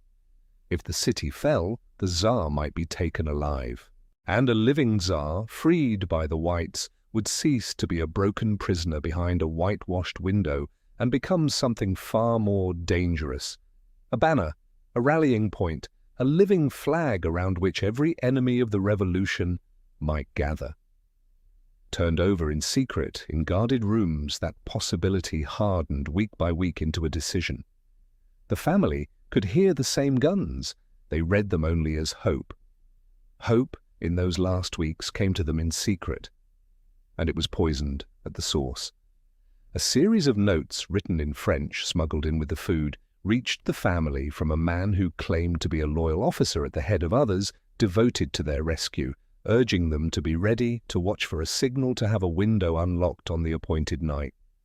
The family answered, cautiously, but they answered.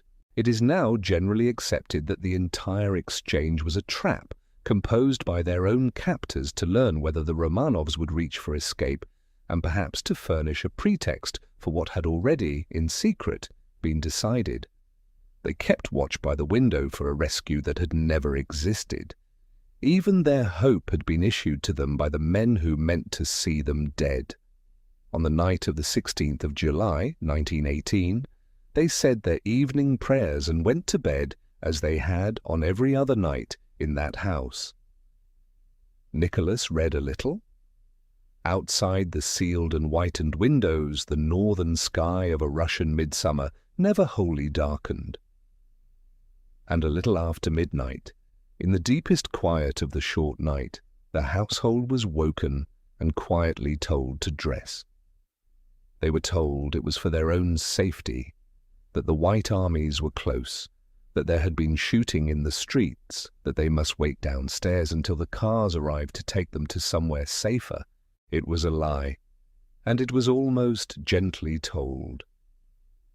The whole family dressed. The Empress and the sick boy were helped down the stairs. Chairs were even brought so that they might sit while they waited, and then the doors were closed, and the men came in with the order that had been sent from the house of special purpose. Every long story has a date it has been travelling toward from the very first page, though no one living inside the story can see the road beneath their feet. For this family, the date was the 17th of July 1918. Read it the way the beginning of this story taught you to read the 14th of December, as a day that had been waiting a long time. A wedding held behind a coffin had pointed toward it. A crown baptized in the blood of a trampled crowd had pointed toward it. A secret carried out of a Windsor nursery in the veins of a shy German girl and passed to a boy who could be crippled by a bruise had pointed toward it for 14 years. And now, in the short, pale night of a Siberian midsummer, in the sealed lower rooms of the House of Special Purpose, the road simply ran out. They had been woken a little after midnight and told to dress and come down, and they had done as they were asked because by now there was nothing else to do. They did not come down alone. 4 of their household had refused, month after month and mile after mile, every chance to save themselves by leaving. And they came down too. There was the family's doctor, Eugene Botkin, a gentle, courtly man who had stayed at the certain price of his own life, and who knew the price exactly, and paid it without a word. There was Anna Demidova, the Empress's maid. There was Ivan Karitonov, the cook. And there was Alexei Trupp, the footman. History files them under the word servants, but the word is far too small. They were the last of a household that had once numbered in the thousands, and they had chosen these particular human beings over their own lives, and that choice deserves to be remembered as exactly what it was. The Tsar came down the stairs carrying his son. The boy could not walk. The last crisis of the blood had seen to that. And so his father carried him, as he had carried him 100 times across 14 years, and set him gently in a chair below. The room they were brought to was small and bare, a semi-basement with a single barred window, empty of furniture, half sunk below the ground.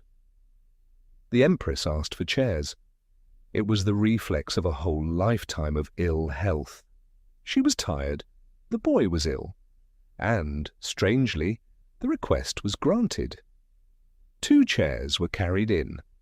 Alexandra and Alexei sat. The others arranged themselves in a loose half-circle behind them, much as they had arranged themselves for the family photographs they had posed for all their lives. Perhaps that was what they believed was coming. Perhaps they believed the motor cars were already waiting in the yard. They had been lied to gently, and they waited in the manner of people who still expect the next hour to resemble the last one.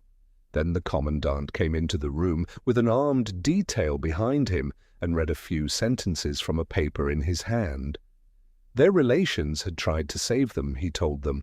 The attempt had failed, and so the Ural Soviet had condemned them to death. The Tsar had time only to turn toward his family and to speak a word or two that no two witnesses ever afterward agreed upon, and that this film will not put into his mouth. What happened next took only minutes, and it will not be described here. It has been described elsewhere in a detail that serves nothing and no one, and this was never that kind of story. It is enough, it is almost more than enough, to say that when the men finally left that room in the small grey hours of the 17th of July 1918, every soul who had walked or been carried into it was gone. The Tsar and the Empress, all 5 of their children, the doctor and the 3 servants who would not leave them. 11 people in all. The youngest was 13 years old. Let them be named, because naming them is the least of what is owed. Nicholas Alexandrovich, 50 years old, who had never wanted the crown that ruined him. Alexandra Feodorovna, 46, the shy, motherless girl from Darmstadt, who in all her life had loved only one man, one God, and her 5 children, and had loved them with a devotion so fierce it helped to destroy them. Olga, 22, Tatiana, 21, Maria, 19, Anastasia, 17, 4 sisters who had signed their girlhood letters with a single name made of all their initials, and had scarcely in their lives been apart for a day. And Alexei, 13. The long-awaited boy, the answer to a decade of prayers, the small heir, whose hidden illness had bent the history of an empire around itself, and who, at the very last, was carried to his death because he could not walk to it.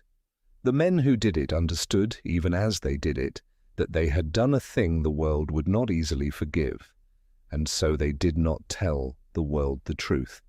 Within days, a brief announcement went out from the Ural Soviet. Nikolai Romanov, only Nikolai, only the man, only the former Tsar, had been shot because the counter-revolution stood at the gates of the city and he could not be permitted to become its living standard. As for his wife and his children, the notice said, they had been removed to a place of safety.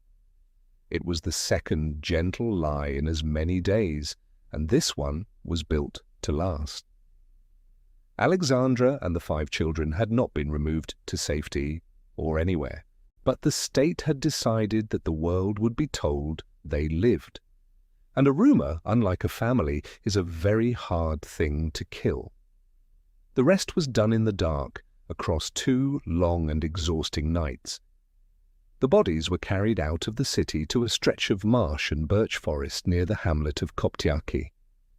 And there, after a first hiding place proved useless, they were concealed with the thoroughness of men who understood precisely what they were burying. The ground was disguised, the records were falsified, and the concealment held not for a year, not for a decade, but for more than 60 years, through the entire long life of the Soviet state that had ordered it. There was one detail, though, one small deviation in that grim night's labor, that would in the end matter more than all the rest. 2 of the bodies were carried a little apart from the others and buried separately on their own, a short distance off. It was done to confuse anyone who might one day think to count the dead. In time, it would do the very opposite. That missing pair, that deliberate separation, would become the loose thread by which the whole enormous lie was one day pulled apart. And so the grave kept its secret and the lie kept its shape, and the 20th century was handed a mystery precisely the size of a rumor. The Soviet state told the world that only the Tsar was dead and that his wife and children had been spirited away to a place of safety. It was a lie meant to buy time. But a lie, once told, takes on a life of its own. Somewhere out there, the newspapers began to say, a Grand Duchess might still be living. And when a broken young woman was pulled from a Berlin canal 2 years later and whispered that she was Anastasia, the youngest daughter of the murdered Tsar, A legend was born that would outlive everyone who had stood in that cellar and take the better part of a century and the blood itself to lay to rest. For more than 70 years, the forest kept its secret, and the world filled the silence with ghosts. The Bolsheviks had told only a half-truth in July of 1918, that the Tsar was dead and his wife and children carried away to safety, and a half-truth left to stand breeds. Into the space that lie had opened, a space shaped precisely like a missing child, the pretenders came. There were false tsareviches, boys claiming to be the bleeding heir, grown miraculously well. There were false Marias, false Tatianas, false Olgas. But above all, for reasons no one has ever fully explained, there were Anastasias, a small procession of them, surfacing across Europe and America for the better part of a century, each swearing she was the youngest daughter of Nicholas II, each somehow spared the cellar. One of them the world could not put down. In February of 1920, a young woman was dragged half-drowned from a canal in Berlin, and for a long time she would not give her name. She was Fräulein Unbekannt, Miss Unknown. Then she took a name, Anna Anderson, and a claim to go with it. That she was Anastasia Nikolaevna, that she alone had walked out of the house of special purpose alive. She was frail, wounded, evasive, and utterly relentless. She split the surviving Romanovs and their scattered court into warring camps, some who wept and embraced her, some who denounced her to her face. And she inspired lawsuits that dragged on for decades, memoirs, stage plays, and in time a celebrated Hollywood film. To the millions who longed for one mercy in all that horror, she was the fairy tale's happy ending, the child who got away. She was nothing of the kind. As early as 1927, while Anderson was still young, still persuading, a private inquiry had already found her out. It was paid for quietly by Alexandra's own brother, Ernst Ludwig, Grand Duke of Hesse, who wished to know the truth about the woman calling herself his murdered niece. His investigator traced her instead to a Polish factory worker named Franziska Szankowska, injured in a wartime munitions explosion, vanished from a Berlin lodging house at the very hour Miss Unknown surfaced in the canal. The dates aligned, the names aligned. But the believers did not want it, and the science of the age could not yet compel them. And so the ghost lived on. What the 20th century could not settle, the grave and the blood would finally decide. The dead had never truly been lost, only hidden and then forbidden. In 1979, a small band of amateur investigators working in secret and at no small risk followed the old accounts to a boggy hollow off the Koptyaki road north of Yekaterinburg and dug down until they struck bone. They photographed what they found, and then, knowing what the Soviet states still did to men who disturbed the Tsar, they covered it over again and held their silence for a decade. Only as the Soviet Union itself began to die could the ground be opened in daylight. In 1991, the grave was exhumed. 9 skeletons came out of the Ural earth. 9, not 11.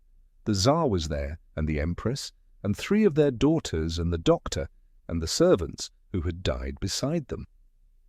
But 2 were missing: the boy, Alexei, and one of his sisters.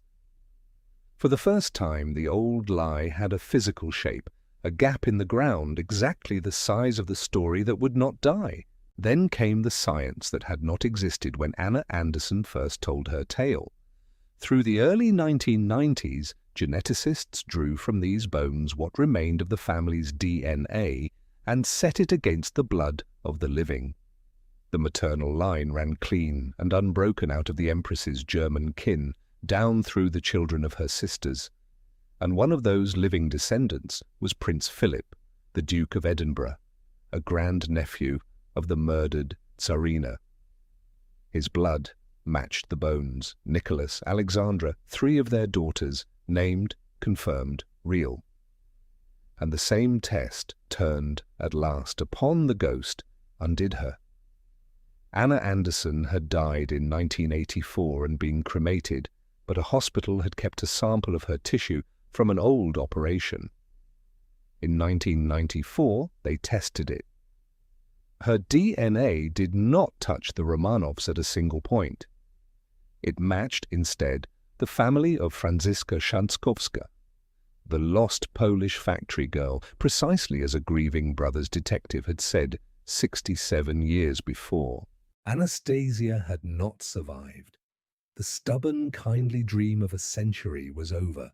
No one had walked out of that cellar, no one at all. But 2 graves still gaped, the 2 children unaccounted for. And to that last gap, the doubters clung. For 16 more years, the boy and his sister stayed missing.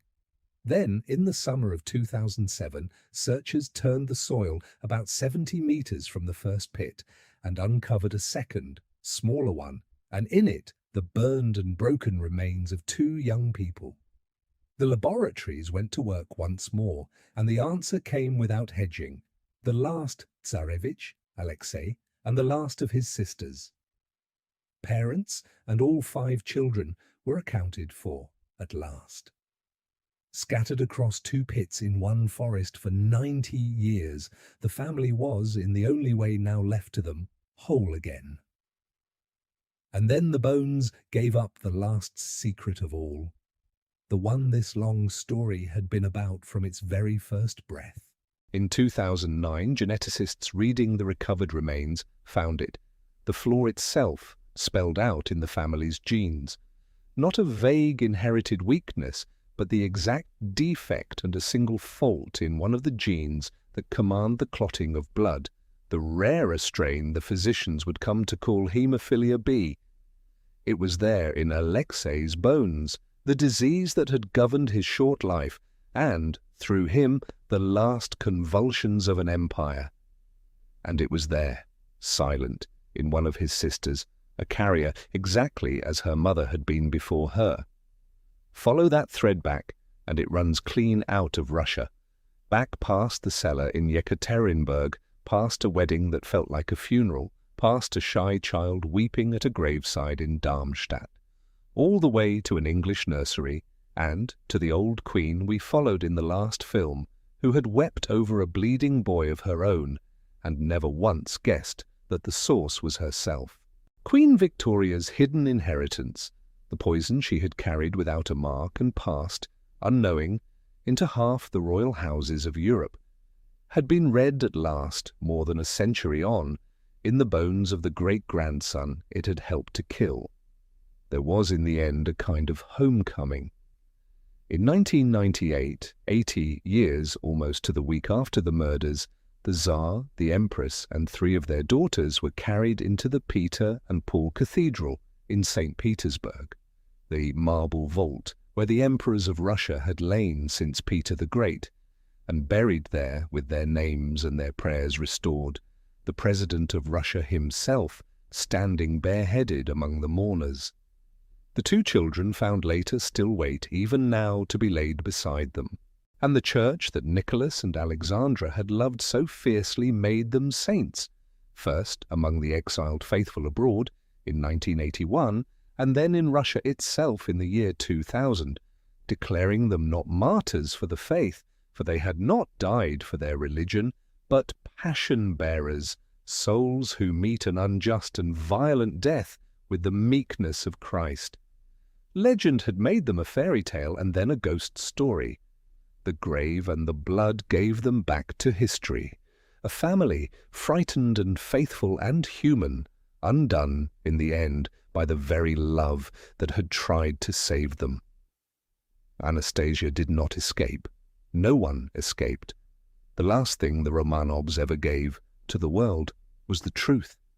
Drawn out of their own bones 100 years too late, the confession of the flaw that had steered them from a wedding behind a coffin to a cellar in the Urals.